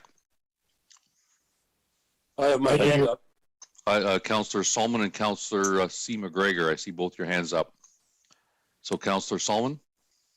Well, if it's withdrawn, I'm just going to bring it again myself, because it's bad practice with only a month and a half and maybe another week after that from budget time anyway.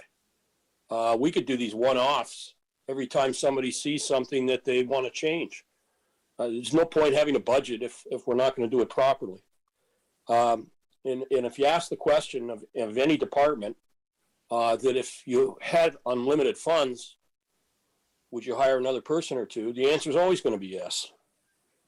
I get that there's a lot of growth. I mean, I look out my window, office window, and I can see on Howard and Park Avenue, there's massive amounts of housing going up. But I don't think the difference between December and early February is going to make any difference. We should take into account all of these things in a budget. I've seen it so many times where over the years where people, for all good reasons, want to do one-offs before the budget. It's just bad practice. And so I think the motion that we've got here is just exactly right, should be passed, and we should be considering it in the overall budget. And bear in mind, this is not going to be an easy budget. I mean, we're in a period that may have some inflation in it, temporary, who knows what that means. But I think we should act prudently and wait and do our budgets the way they're supposed to be done. So yeah, I'm opposed to having this withdrawn. If two people want to withdraw it, I take it that I can bring the motion again. So Judy, to ask for future clarification or further clarification, the two withdrawn, how does that stand up? Or like when you mentioned that council has to accept that, is it a majority vote or is it, help us here, please? Yep, just give me 2 seconds. I'm looking it up in the procedural bylaw for the actual wording.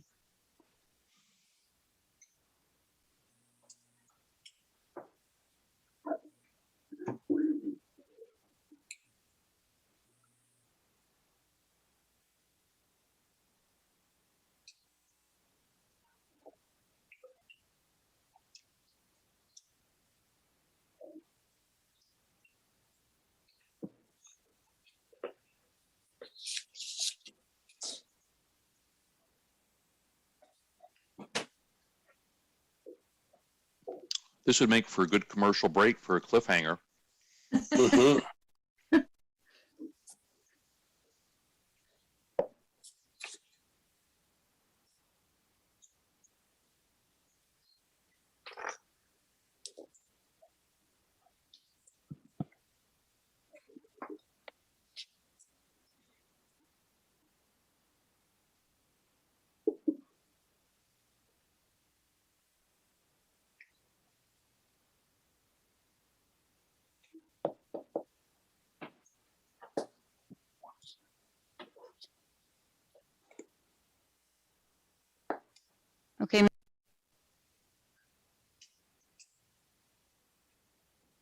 Sorry, Mr. Mayor, I was speaking with my mute on. 9.12, motion to withdraw. It states a motion is received by the chair. It shall be deemed to be in possession of council, committee, or local board, but may at the request of the mover and with permission of the members be withdrawn at any time before the decision of the amendment. So we will have to bring that to vote by all members of council to withdraw it now. Your worship, if that passes, withdrawing the motion brought by the two councillors, then I ask you to recognize my hand because I'm going to bring the motion again.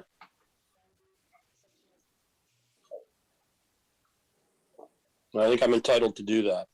Oh, certainly, Councillor Solomon. I'll come right back to you. I just wanted, I see there's a number of hands up. Anybody else would like to speak to voting to keep this on the floor or not? And I see all the hands stay there. So I'll start at the top. Councillor C. McGregor, then Councillor Thompson.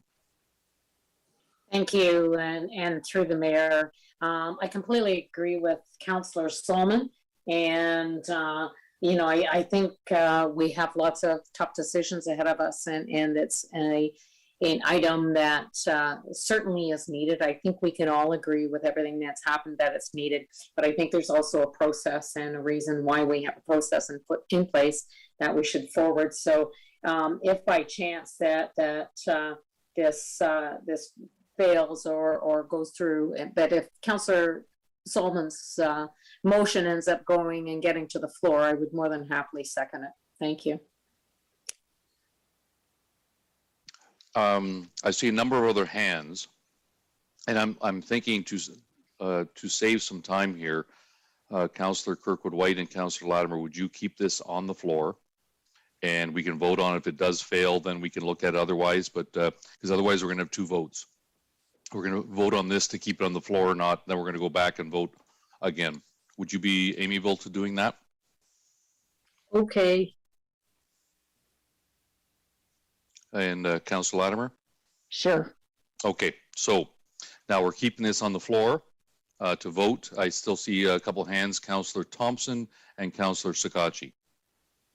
Thank you very much, Mr. Mayor. It's probably redundant at this point, but I would just wholeheartedly echo the sentiments of both Councillor Solomon and Councillor McGregor.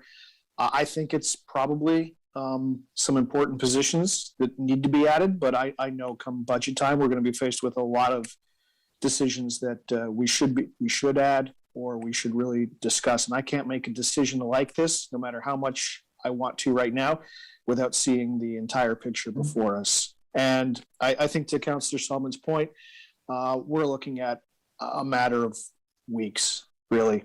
So I think while it's a minor delay, I think a minor delay is better than circumventing the process that we have in place and we followed for years. Thank you. Councillor Sakachi. Thank you, Mayor Caniff. I did have a few comments to make since this was a report that I requested to council, but most of the comments now have been made. I guess just to reiterate the fact that my intent was to have this discussion in in the new year, but I also wanted to be prepared to know how much we needed these positions. Just even recently in the last couple of weeks, I've had a couple inquiries about delays in that. So, we just had a growth presentation. We know that this is something that is needed, and I know that there's going to be challenges, but I mean, bringing this report forward, I'm very supportive of waiting to the budget to move this along. So that's all the comments I have. Perfect. Okay, seeing no other questions, then we'll put this motion to vote.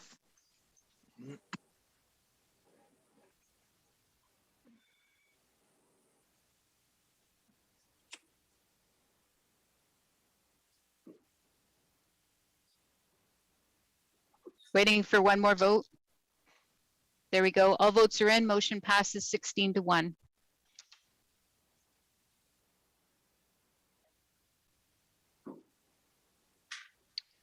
Moving on to the next item, 15I, Chatham-Kent Community Improvement Plan Property Tax Increment Equivalent Grant for North Kent Mutual Fire Insurance Company, 29553 St. George Street North, Community of Dresden, North Kent. And we have a conflict by Councillor Carmen McGregor. Councillor Foss and Councillor McGrail, can I get you to move this, please? Thank you, Your Worship. Also move. And I will second. Any questions? Seeing none, we'll put it to vote.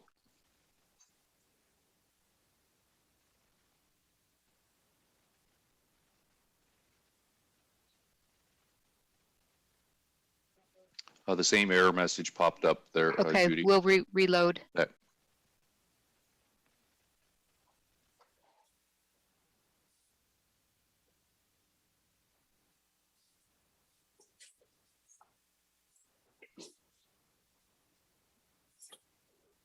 There we go.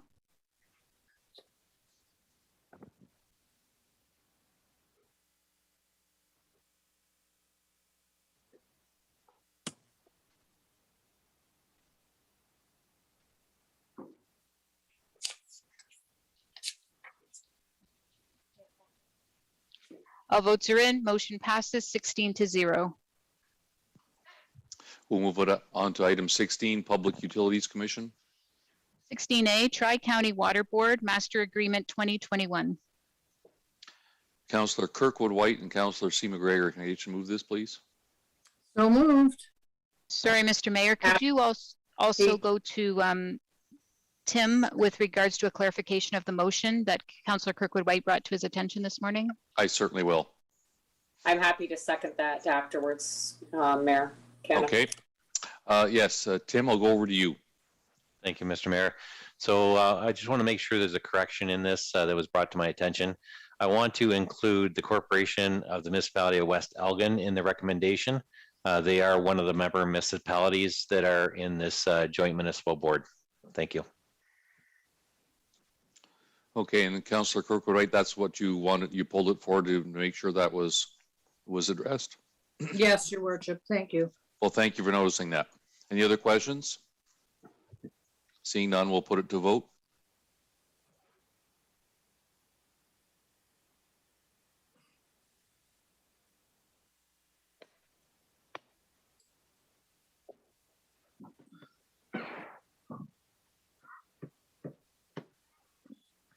All votes are in and motion passes 17-0. We'll move on to item 17, Chief Administrative Office. 2022 Municipal Insurance Renewal. Councillor Sakachi and Councillor McGrail, can I get you to move this, please?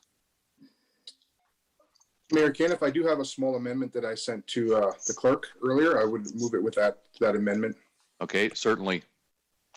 And I will second. Madam Clerk, have you added the change?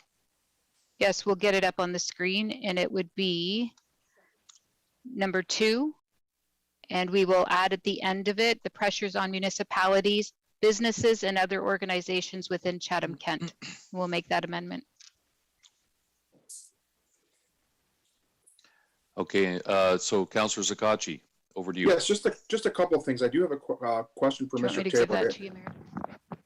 Mr. Taylor, as well as just the comment that the addition I wanted to put on number 2 is that I'm hearing this throughout the entire municipality.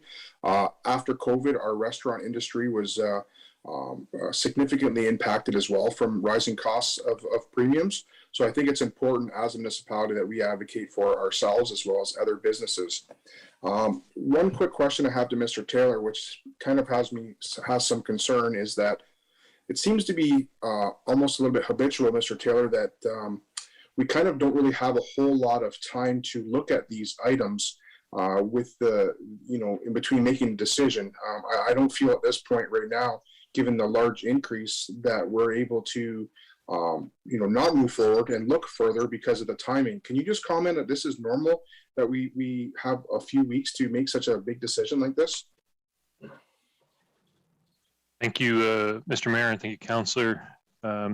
Yes, unfortunately, this is the latest I have seen the numbers come in, and I can tell you, it's a very frustrating for us in administration as well. Just trying to get firm numbers that we can then move forward with a council report. Obviously has to get done by the end of the year, so we have so we have insurance for for next year. And it's been particularly difficult this year getting firm numbers. There has been a sale of this business. The company that owns our insurance company transferred. And so I don't know if that's a piece of it. But also there's been a number of pressures in the insurance industry. I've heard across the industry that there's less access to insurance and significant increases in premiums. And we think that has some impact on it as well. The process for insurance also gets cited by our insurance company. I can tell you our broker has raised these concerns and been consistently pushing, asking like, where are our renewal numbers? We're getting close to the end of the year.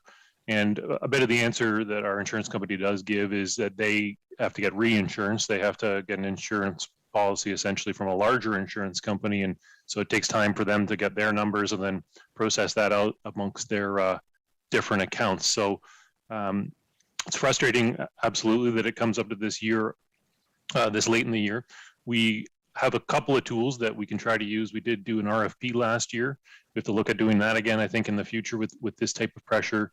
And we are actually going to go out to other markets. There's only so many insurance companies that will actually insure municipalities, but we're going to test those next year and see if we can get some quotes from some other companies.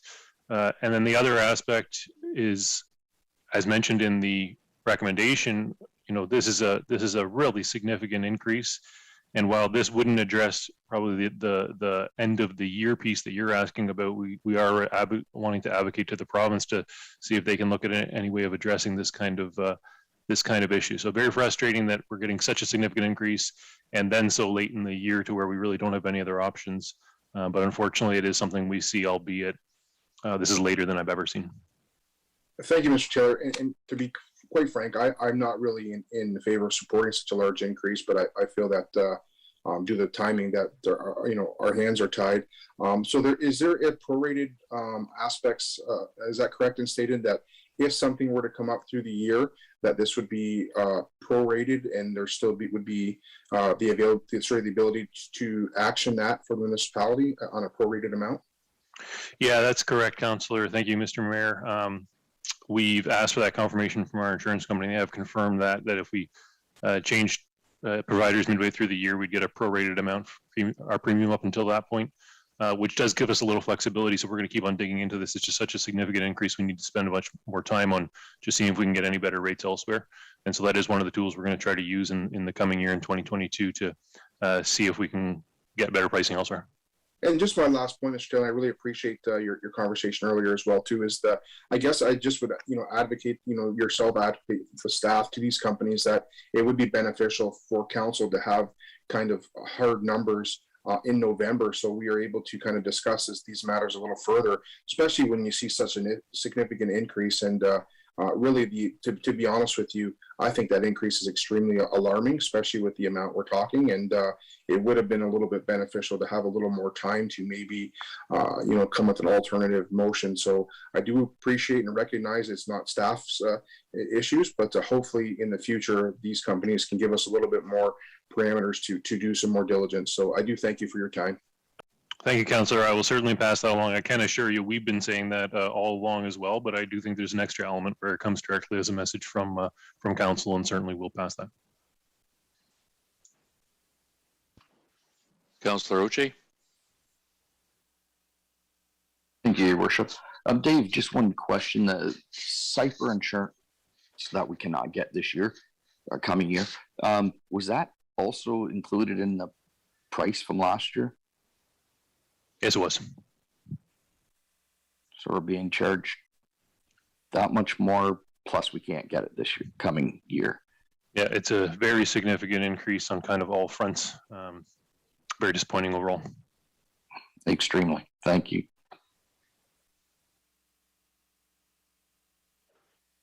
Seeing no other questions, we'll put it to vote.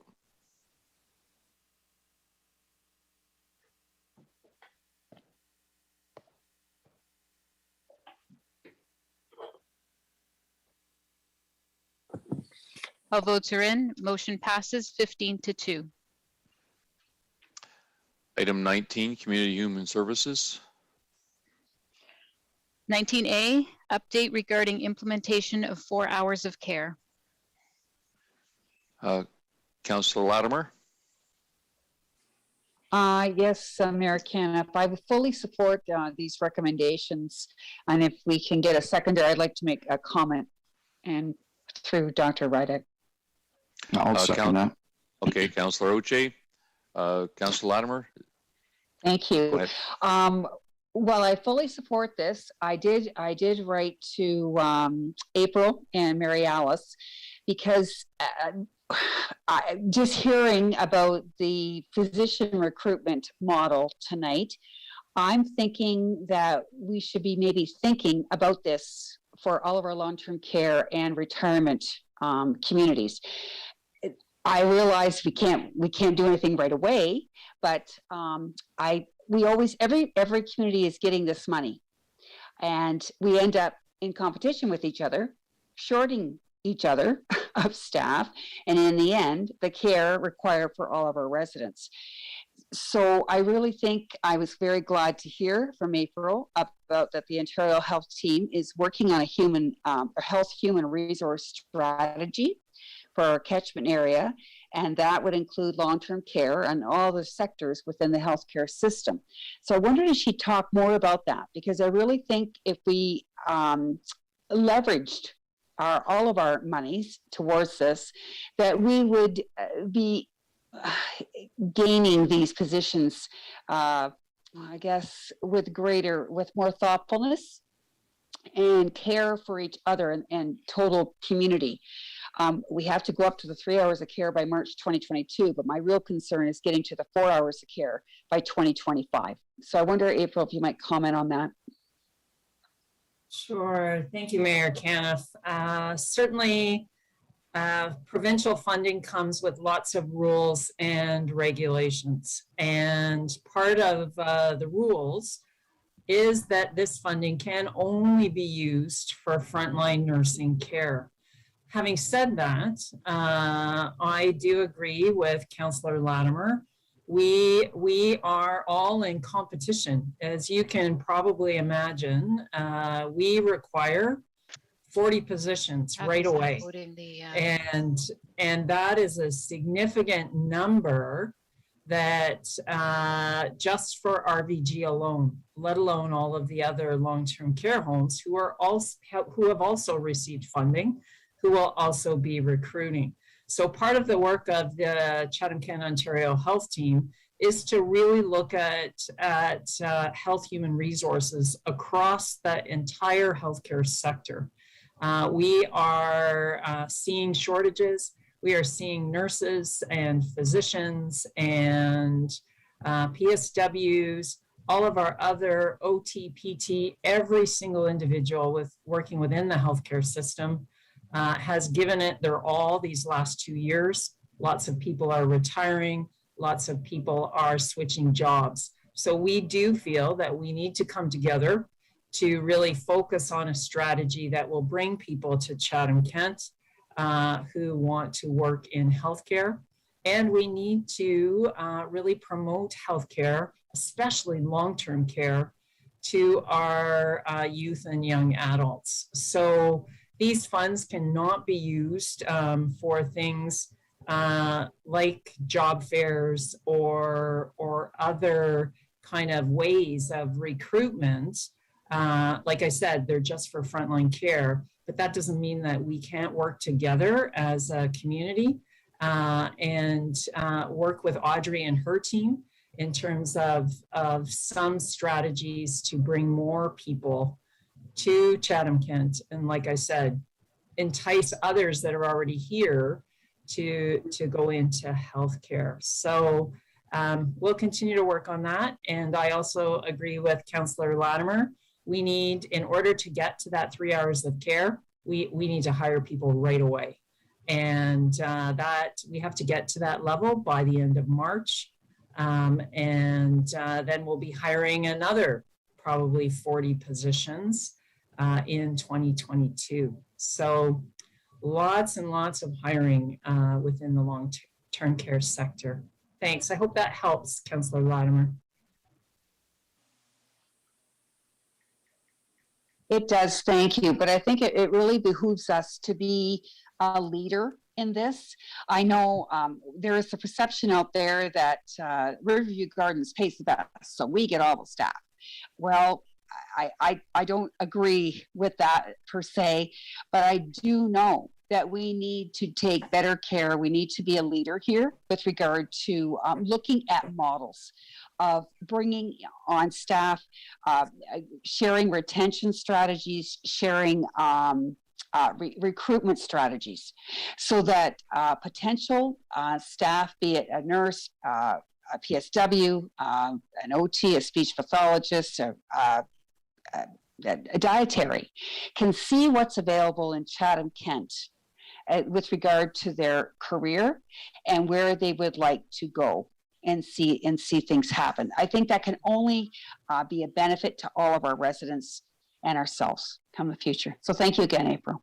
No problem. And if I can add, Mayor Caniff, just to add to that, the Ontario Health Team here in CK does meet very regularly. It was weekly with our long-term care and retirement home kind of teams, and they do share best practices. They do support and guide and mentor each other. But this is a whole new kind of ballgame in terms of this heightened recruitment. We're completely supportive of the government to increase the hours of care. But we every long-term care home has a lot of work ahead of them to get to this place. So thank you. Seeing no other questions, we'll put it to vote.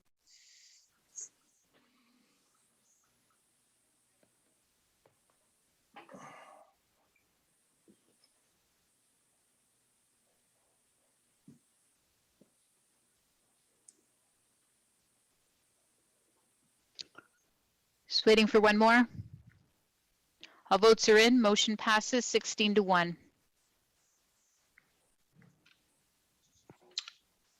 Item 21, Finance, Budget, Information, Technology, and Transformation. 21A, Inflation Impacts on Chatham-Kent, and we have a presentation by Gord Quinton.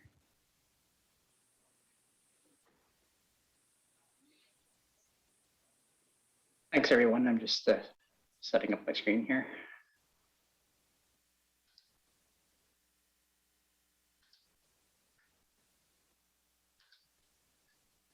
Just confirming that you can see my presentation.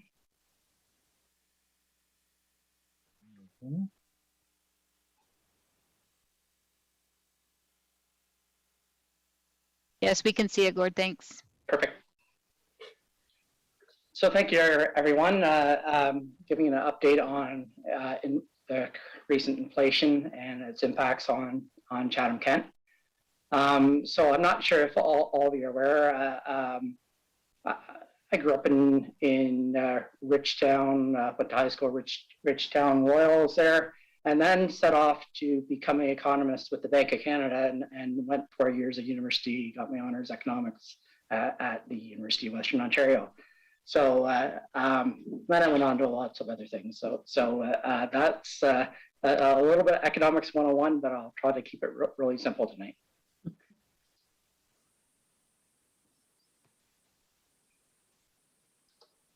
There it goes. So what is the Consumer Price Index? So that is what it is an indicator of the change in consumer prices on a fixed basket of goods. Now that fixed basket of goods does change slightly over time. For example, cell phones and internet plans were not part of the basket 20 years ago, but they are now. But overall, it's pretty stable, that basket. So you get a good comparison of how the cost of that basket compares month to month to determine if there was a change. So as you know, inflation's been in the news and talked about a lot lately, and you've all experienced it at the stores that you visit. This chart is demonstrating the 5 years of the Consumer Price Index. And I've added the green line at 2%. That is the of Canada's target inflation rate. And not only the Bank of Canada, but the Feds in the States and in United Kingdom and around the world, most countries target to have an inflation no higher than 2% long term.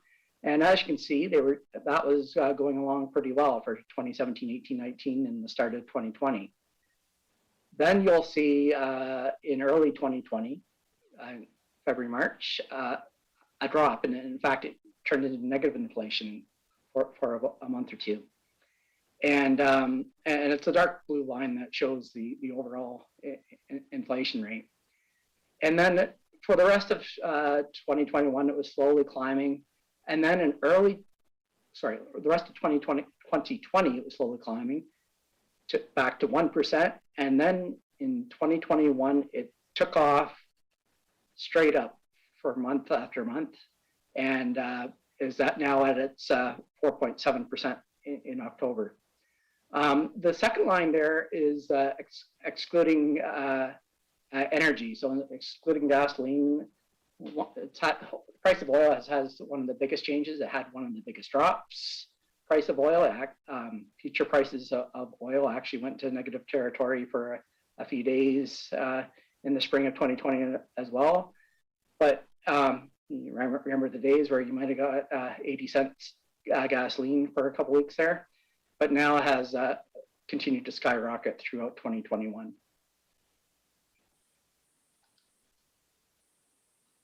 So as I said, in October, the CPI was a 4.7% increase. That was the largest monthly increase since February 2003. So we haven't been in this range for a long, long time. And energy prices themselves were up 25.5% year over year in October.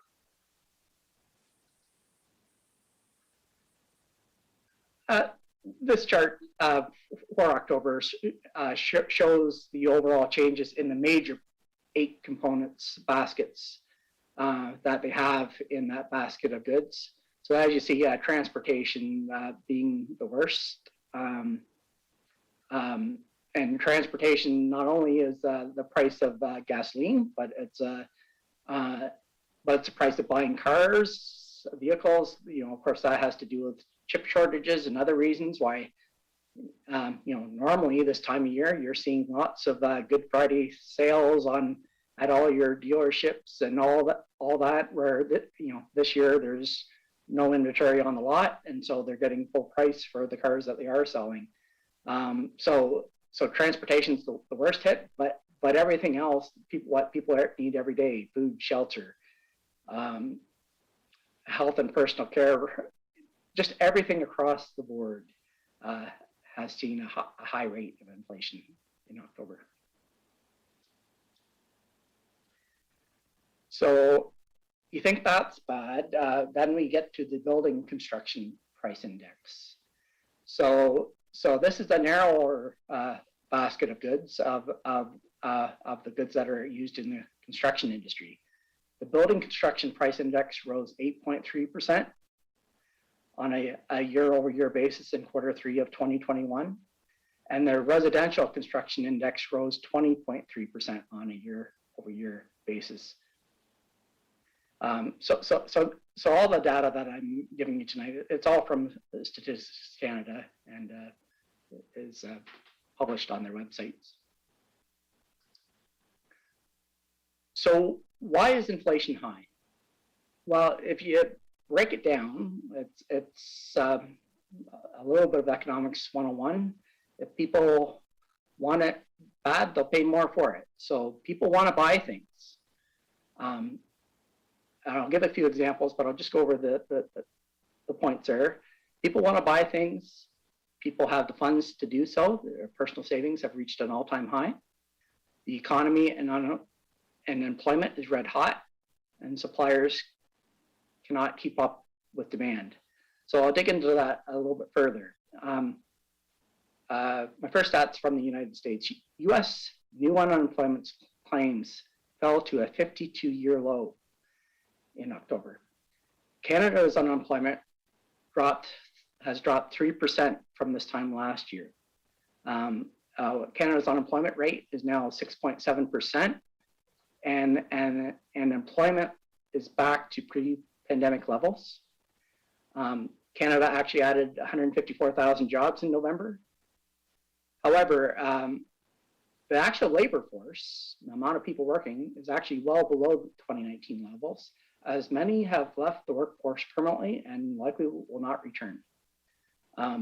So that's, it perhaps has to do with COVID reasons. It could be caring for others.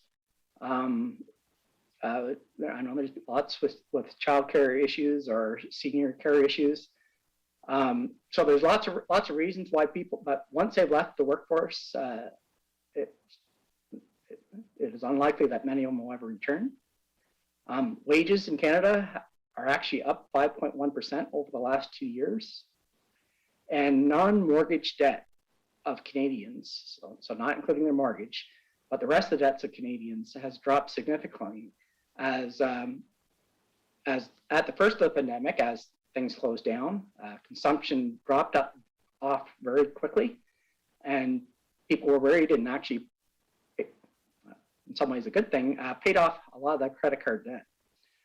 So we're at a decades low of consumer debt, if you're not counting mortgages. And then there were the government programs that provided some valuable assistance and kept people afloat during the worst of those layoffs. And then we have our supply chain shortages that all of you have been hearing about.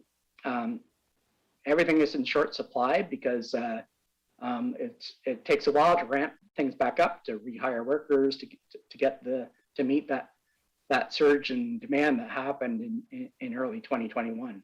So all this leads up to high pent-up demand for goods and services, leading to high inflation. So is inflation bad? So nobody likes high inflation over the long term, as usually wage growth does not keep up with the pricing increases, and everyone's purchasing power decreases. But the pandemic has caused a very odd situation in that some have done very well, or saved more, or paid off their debts, and perhaps can easily afford those short-term higher costs. And so the demand is still strong for those goods. It's not slowing down. But then you have some that have lost employment or business income, and have dipped into savings to get by, and are at the brink and can't afford much more. And then you have some that have been left behind as a result of the pandemic, and are hopefully accessing any available upper level government assistance, but they're finding it tough to go to the grocery store and look at the prices of things, or where rents are going, or any of those the key items of living. So what's the future forecast? Bank of Canada and also central banks around the world are still keeping their messaging that the target of inflation for long term remains 2%. There's been lots of different terms thrown around, but the current inflation is, I just put a sticky transitory, meaning that it's likely going to take a while for the supply chains to stabilize to the levels of the current demand. So it is with us for a while, and that's why I wanted to give council an update tonight.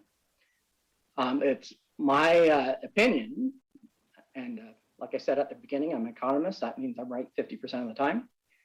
It is my opinion that CPI could return to the 2% target for our 2024 to 2027 multi-year budget timelines.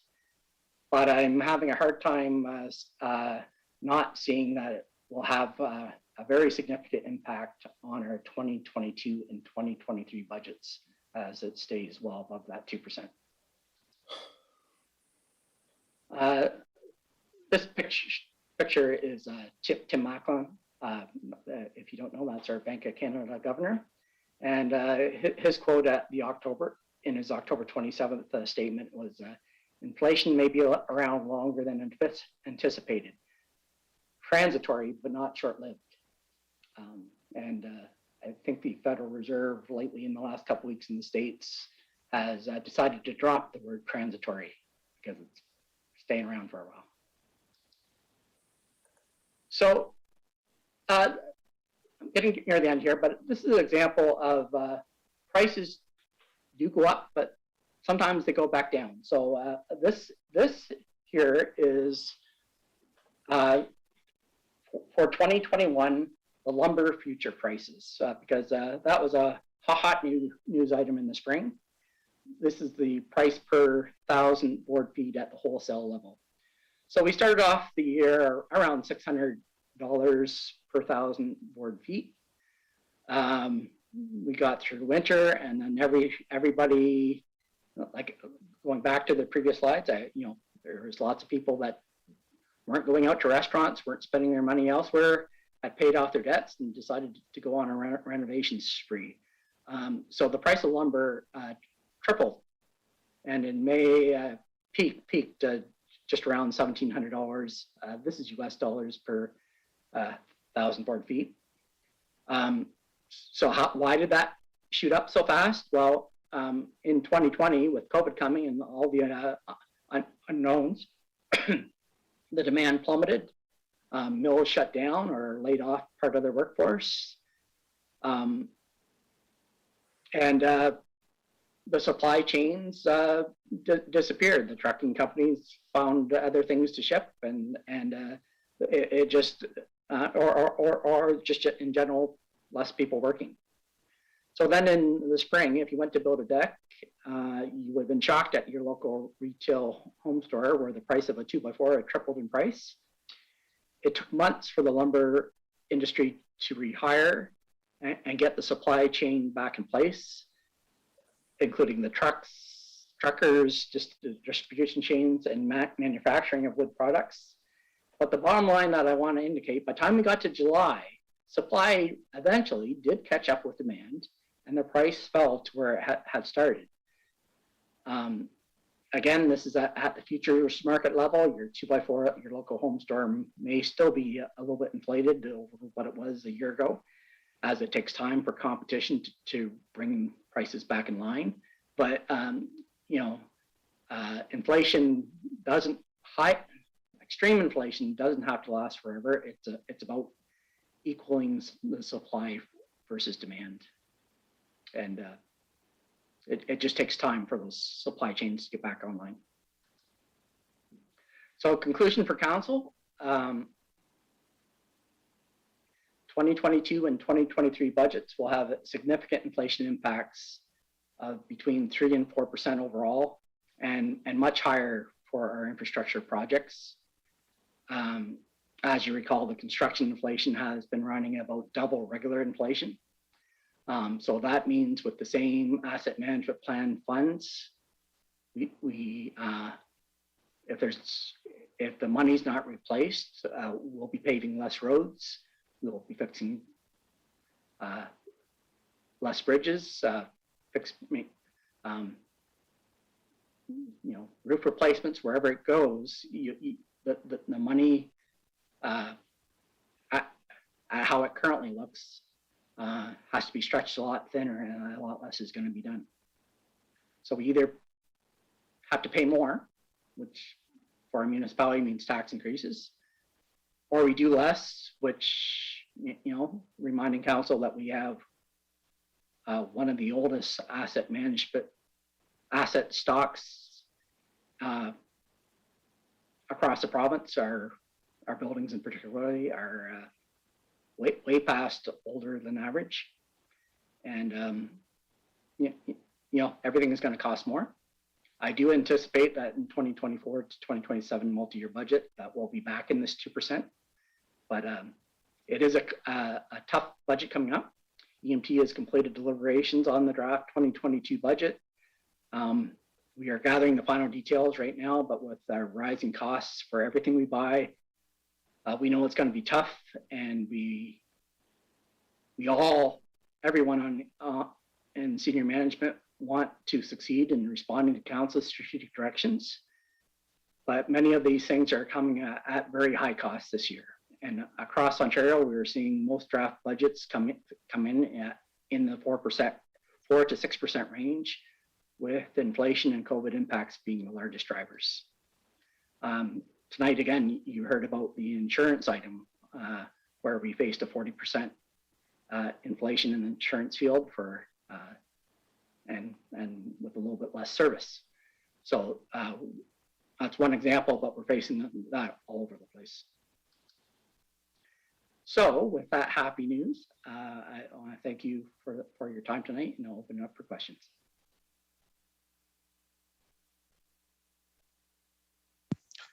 Well, Gord, maybe you shell shocked everybody, or you gave us all the answers we're looking for, because I don't see any hands going up.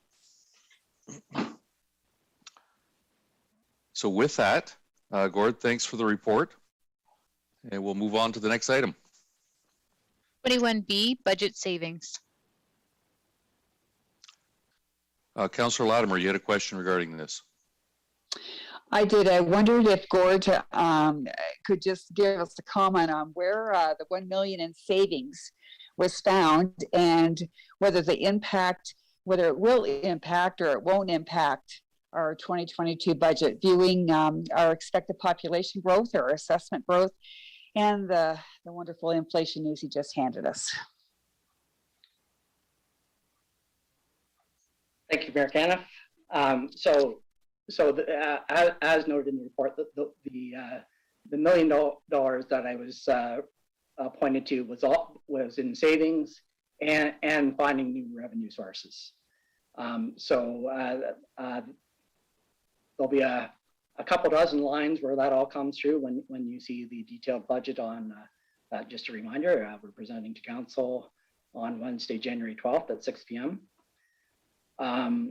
We're working, putting together the documents right now. We're ready to go to print. But I'll give you an example, just one of the areas where we're doing better yet. So even in a tough interest rate environment, we do have some reserves that have built up for current infrastructure projects that are on the go and for various purposes, that many of which are detailed in the 2022 budget. So with our surplus cash, or cash flow, we're very diligent, and we have taken it to another level in the last couple of years of taking quite a bit more risk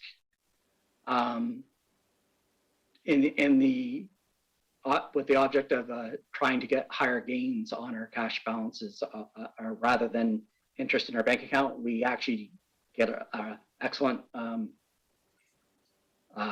guaranteed rate of interest in our bank account because of our membership in the Lambton-Kent Administrators Group. All the hospitals and public sector entities in Lambton and Chatham-Kent join together and have a joint banking agreement that does very well. But we have taken some of those funds and invested that, and have done very well. So that will result in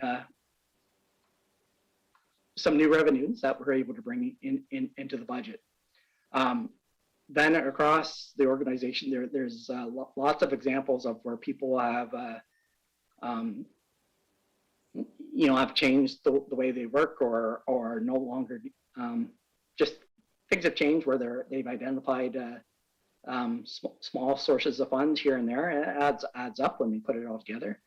So like I say, there is over $1 million of savings in the upcoming budget to sort of cherry pick what would satisfy the motion really didn't make sense as this has been being developed over the last 6 months and has just been finalized. One of the questions was whether there were savings in service reviews, and there is nothing to report for this year as service review savings. There's been several service reviews going on, but it's often meant reinvesting in serving our municipality. So anyway, a little bit long story, I guess, but that is why we felt as executive management team it's best to just present it all to council as part of the budget process and let it get sorted out at our budget committee in January.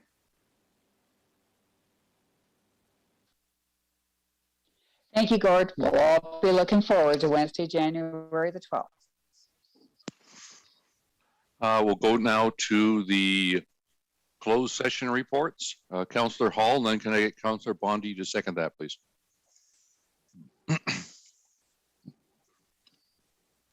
Stuart, yes, absolutely, Mayor Kenneth. Let me just pull this up.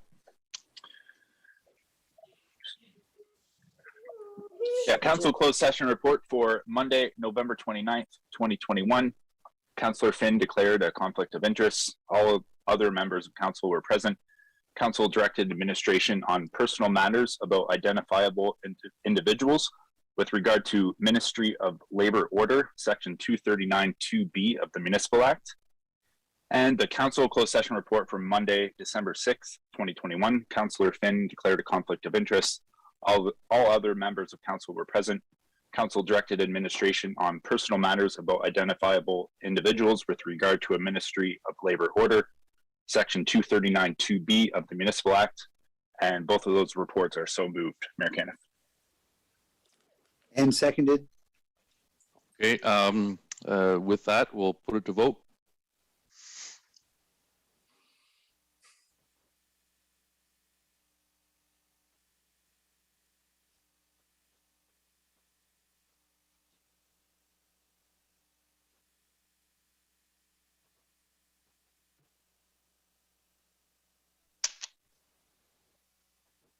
One more. All votes are in. Motion passes 16-0. Councillor, the approval of communication items. Councillor Latimer. You had an item that you wanted to pull? I did, thank you. It was item 2, I believe 2C. It's a letter from the Minister of Agriculture and Agri-Food Canada and the Minister of Agriculture, Food and Rural Affairs, and it's with regard to the Canadian Agricultural Partnership Targeted Cost Share Initiative of up to $700,000 aimed at increasing dead stock management capacity throughout the province.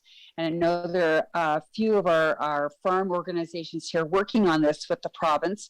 I wondered if ECDEV, if they shared this application process or funding availability with our respective agri businesses and veterinarian clinics. And if they haven't done so, would they please do so? Because the application, I guess the application intake closes on a week from today, in December the 13th. Thank you, Mr. Mayor. The clerk's office will make sure ECDEV gets a copy of the letter. That'd be great. Thank you. Okay, with that, Councillor Latimer, can you move the... Sorry, go ahead. I was just about to do that. I'd like to move, approve the rest of the communication items. Excellent. And Councillor Thompson, will you second that? You know it, absolutely. Excellent. Do we need to vote on this? Sorry, I'm missing. I should know this by now. Just anyone opposed. All right, anyone opposed? Motion carried. Non-agenda business. We'll go to Councillor C. McGregor and then Councillor Latimer. Thank you, and through the mayor. Now, I do have a couple, and hopefully you'll entertain me on both of them. The first one is actually, and if I could ask Dr. Redyke, and I've had some questions and comments and some discussion with Dr. Redyke, but I'm wondering if we could get a verbal report brought to council And it's in regard to how COVID-19 has impacted many of our organizations and businesses, but through our communities, and our senior and adult centers certainly have been no exception. And I've heard of some struggles and different things going on. So what I'm requesting really is for a report, and a verbal report is absolutely fine, for council that will provide us with some information on how the centers are doing and how they're planning for recovery, and what if any support is requested from the community or the municipality. And I will leave that up to Dr. Redyke if she chooses to answer tonight, if she chooses to bring a report later, but I wouldn't mind getting the information in case there needs to be an ask with the upcoming budget. Thank you, Mayor Caniff. Thank you, Councillor McGregor, as well. I have been in contact with several of our older adult centers. We are seeing some struggles as they try and reopen, navigating through COVID. And so certainly I would be happy to bring a verbal report back to council. I would like the opportunity to connect with all of them, all 11 senior centers. What we have planned right now is we're working to bring all of the executive directors and some of the board members of our senior centers together, which would typically be called our senior advisory committee, and try and really understand how COVID has impacted the centers, what they need from us in order to open and once again provide services and programming for all of our older adults throughout Chatham-Kent. And we're hoping to complete that meeting in the next couple of weeks. And then I can provide council with an update. Happy to do that. They are certainly wanting to get open, but certainly probably very hesitant, especially with what we are seeing in Ontario and in our community right now. But we'll bring that back to council as soon as possible. Great, I really appreciate that, as I know they will also, and I know we don't necessarily have the ability to help out monetarily in certain directions, but there might be other ways that we could be creative in assisting them moving forward. So greatly appreciate that. Thank you. My second item that I would like to bring up is and actually, hopefully, Dr. Colby is online. I had sent some questions through earlier, and I think council, if you've had the opportunity, will notice that there is a media release that is coming out regarding COVID-19 and moving forward. So I'd like to ask Dr. Colby maybe just to give us a quick verbal update on the direction that we're going with. And I would also ask, because believe it or not, questions are starting to arise already. So I'm just wondering if you just clarify when you discuss this, clarify where we are with our restaurants and local establishments that are currently following current protocols, and also our sports. You know, where will our sports and local sports teams and such be moving forward with this current direction? So if I could turn it over to Dr. Colby, then, and I believe, or Dr. Redyke, if he's not on the phone, and then maybe I have a question after I hear that. I am here. Oh, wonderful. So at the pleasure of the mayor, I can answer your question. Thank you. Go right ahead, Dr. Colby. Thank you. I appreciate the opportunity to clarify what's going on, and thank you for your question.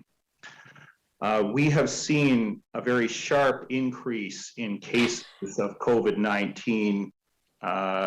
Our active cases in only 3 weeks have gone up by 100 or more, and we had 55 new cases this weekend alone. So we're currently at 138 active cases, which is a lot higher than I want it to be. But even more pertinent than that number is the number of COVID positive hospital admissions in Chatham-Kent, which was at 15 this morning. And that doesn't count anything that could have come through emergency during the day. This has resulted in our contact tracers from the health unit working at maximum capacity. They're heroic. They're working very, very hard, but they're at the end of their rope. There isn't any more capacity to do that. Now, I don't want to give council and anyone listening the impression that this is unique in the province. Almost all health units are on an upward trajectory right now. But despite that, the province has indicated that province-wide control measures will not be brought into force.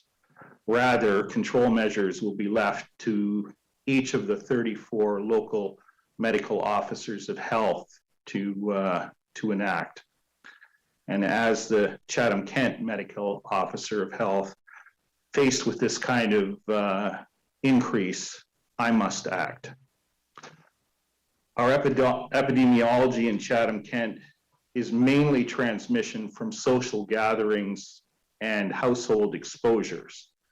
And this is only getting worse right now as people are unable to gather outside because of weather conditions, the holidays, which make people want to gather more, and of course the looming, not yet here that we know of, Omicron variant that everyone is, including myself, is concerned about.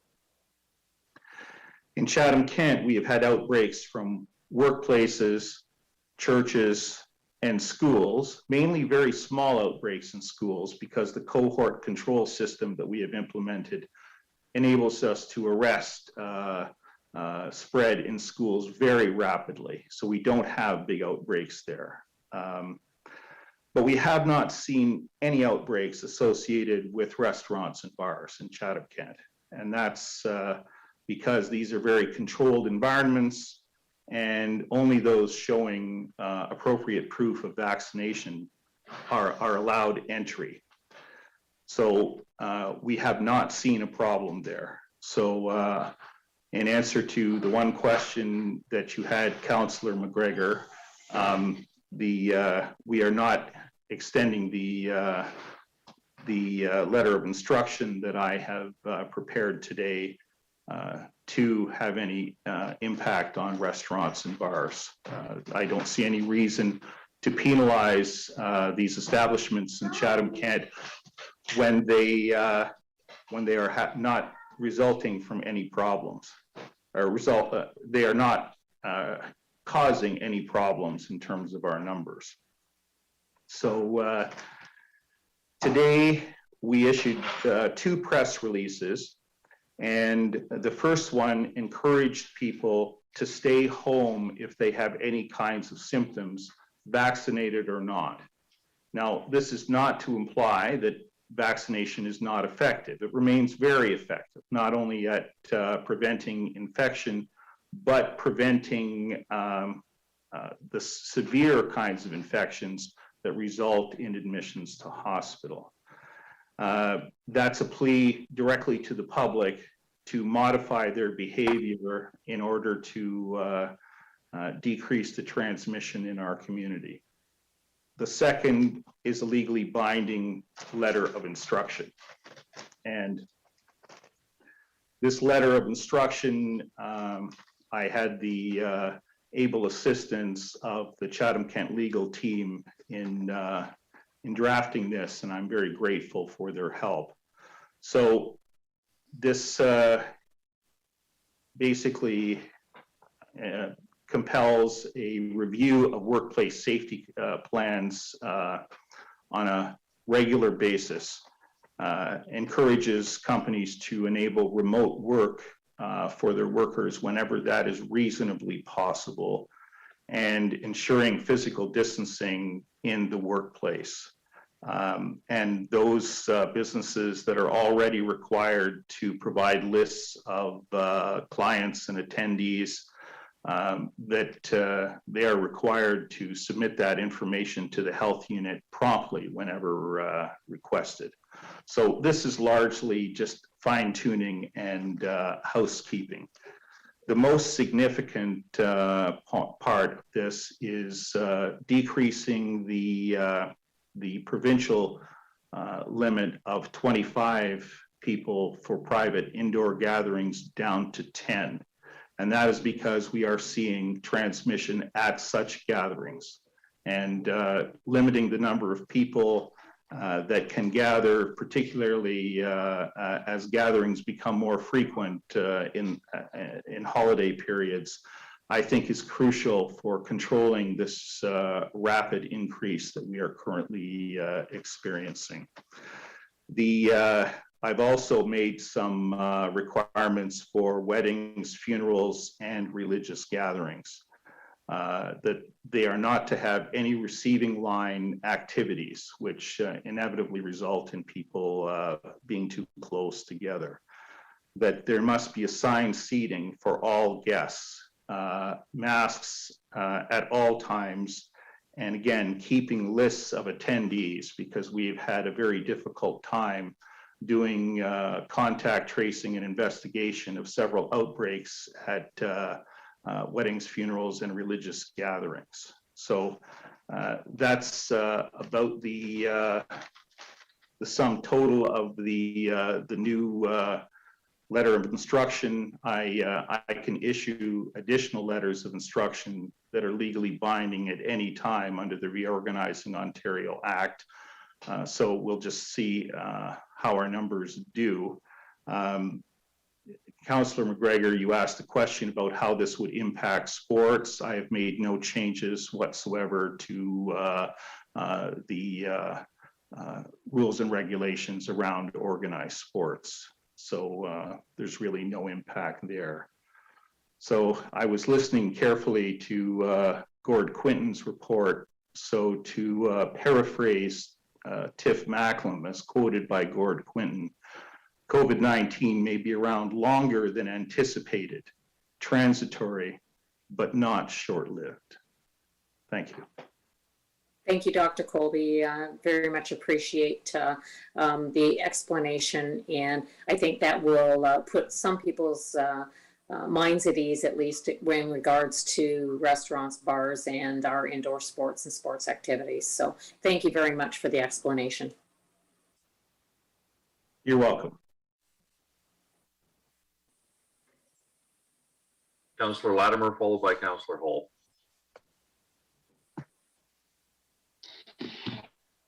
Yes, thank you. I wanted to, on behalf of the Can-Am Indian Friendship Center, that's been a part of our community for some time now, I'd like to remind my fellow councillors and all listeners tonight that the Honorable Murray Sinclair, Chair of the National Truth and Reconciliation Commission, will be giving a virtual Zoom talk entitled "The Truth is Hard, Reconciliation is Harder."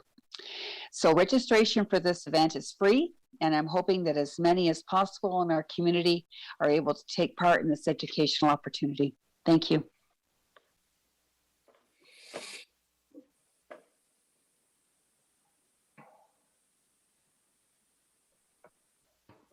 Councillor Hall, followed by Councillor Kirkwood-White.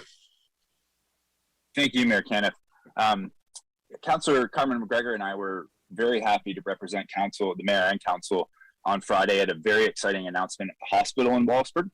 CKHA President and CEO Lori Marshall said that with recent approvals from the Ministry of Health, it will essentially lead to a new hospital being built in Wahlsburg. We'll see a new emergency department and diagnostic imaging department being built. The plan also calls for a renovated ambulatory care service along with medical beds and a laboratory. The next stage of the redevelopment will also include a community engagement process in order to gather feedback from the public and get a sense of what the community wants built. So I encourage people to visit the CKHA website for more details and to take a look at some of the detailed drawings that they have for their plan as well. And just as we heard tonight about how Chatham-Kent is a growing community, it's nice to know that we're going to have this pillar in the Wallaceburg area and serving the North Kent communities as well, along with our neighbors on at Walpole Island, to serve our residents and their healthcare needs for years to come as we continue to grow. Thank you. Councillor Kirkwood White, followed by Councillor Crew. Thank you, Your Worship. On a sad note, today marks the 32nd anniversary of what is believed to be Canada's worst mass shooting at Montreal's École Polytechnique. That was specifically targeting women. So I want to give a few minutes to think about that. But on a very positive note, I participated this morning in a flag raising with the mayor, and Councillor Thompson isn't the only one that wears a hat today. This was to celebrate the back home for the holidays, and just like to welcome all of the folks who are returning for the holidays, and also to those who have returned permanently to live here in Chatham-Kent. Thanks very much. Councillor Crew, followed by Councillor Bondi. Thank you, Mayor Caniff. If I could just ask for a little bit of more clarification from Dr. Colby, if he's still on the line. I've received a couple text messages asking about the gatherings from 25 down to 10. Does that include home social gatherings, Christmas dinners, etc.? That is its intention, Councillor Crew.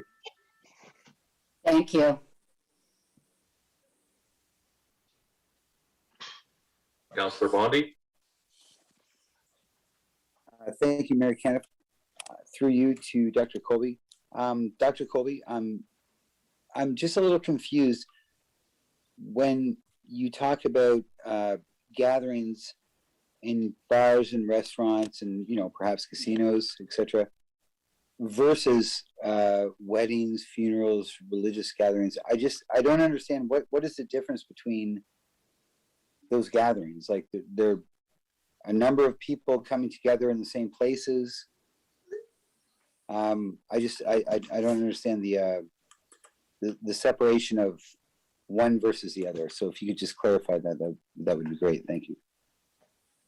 I'd be happy to, through your worship. The main difference, and I think the major difference, is that in the commercial establishments, as opposed to the celebratory type of meetings, the commercial establishments, only vaccinated people are allowed inside.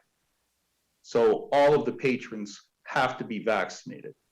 And they also tend to be somewhat controlled circumstances where people are sitting in small groups and not mingling and interacting with people that are strangers to them and not their usual contacts that they've come in with. And the end result of that is that we have seen no problems in those kinds of establishments in Chatham-Kent. If we start to see problems there, I will address it. You have my assurance on that. But we haven't seen that. But we have seen problems associated with the other types of gathering venues that I mentioned. So that's why I fine-tuned those by adding some additional qualifications there. Thank you, and through you, Mayor Caniff. Dr. Colby, so I guess, I think I understand it, and many do, but just for clarification, the establishments such as restaurants and theaters and hockey arenas, etc., a double vaccination proof is required in order for entry, whereas at religious gatherings, weddings, funerals, that is not the case. Is that where the difference lies? That is correct. Okay, great. That clears it. Thank you. Okay, we'll move on to reading of the bylaws. The first and second reading, Councillor Solomon and Councillor Pinsino. Moved. I can see Councillor Pinsino was lip syncing there. All right. Anyone opposed? Motion carried. Third and final reading, Councillor Foss and Councillor Crew. Can I get you to move this, please? So moved. Second. Anyone opposed? Motion carried. Resolution of council in closed session adjournment. Councillor Hall, can I just read that? And Councillor Harrigan, I'll have you wrap it up for us. Thank you, Mayor Caniff. I move that Chatham-Kent Council adjourn to its next meeting to be held on Monday, December 13th, 2021, and that Chatham-Kent Council authorize itself to meet in closed session on that day to discuss any matters permitted by the Municipal Act. And I will second that. Anyone opposed to ending the meeting at 8:56 p.m.? Going once, going twice, sold. Have a great evening, everyone. Good night, everyone. Good night, everybody.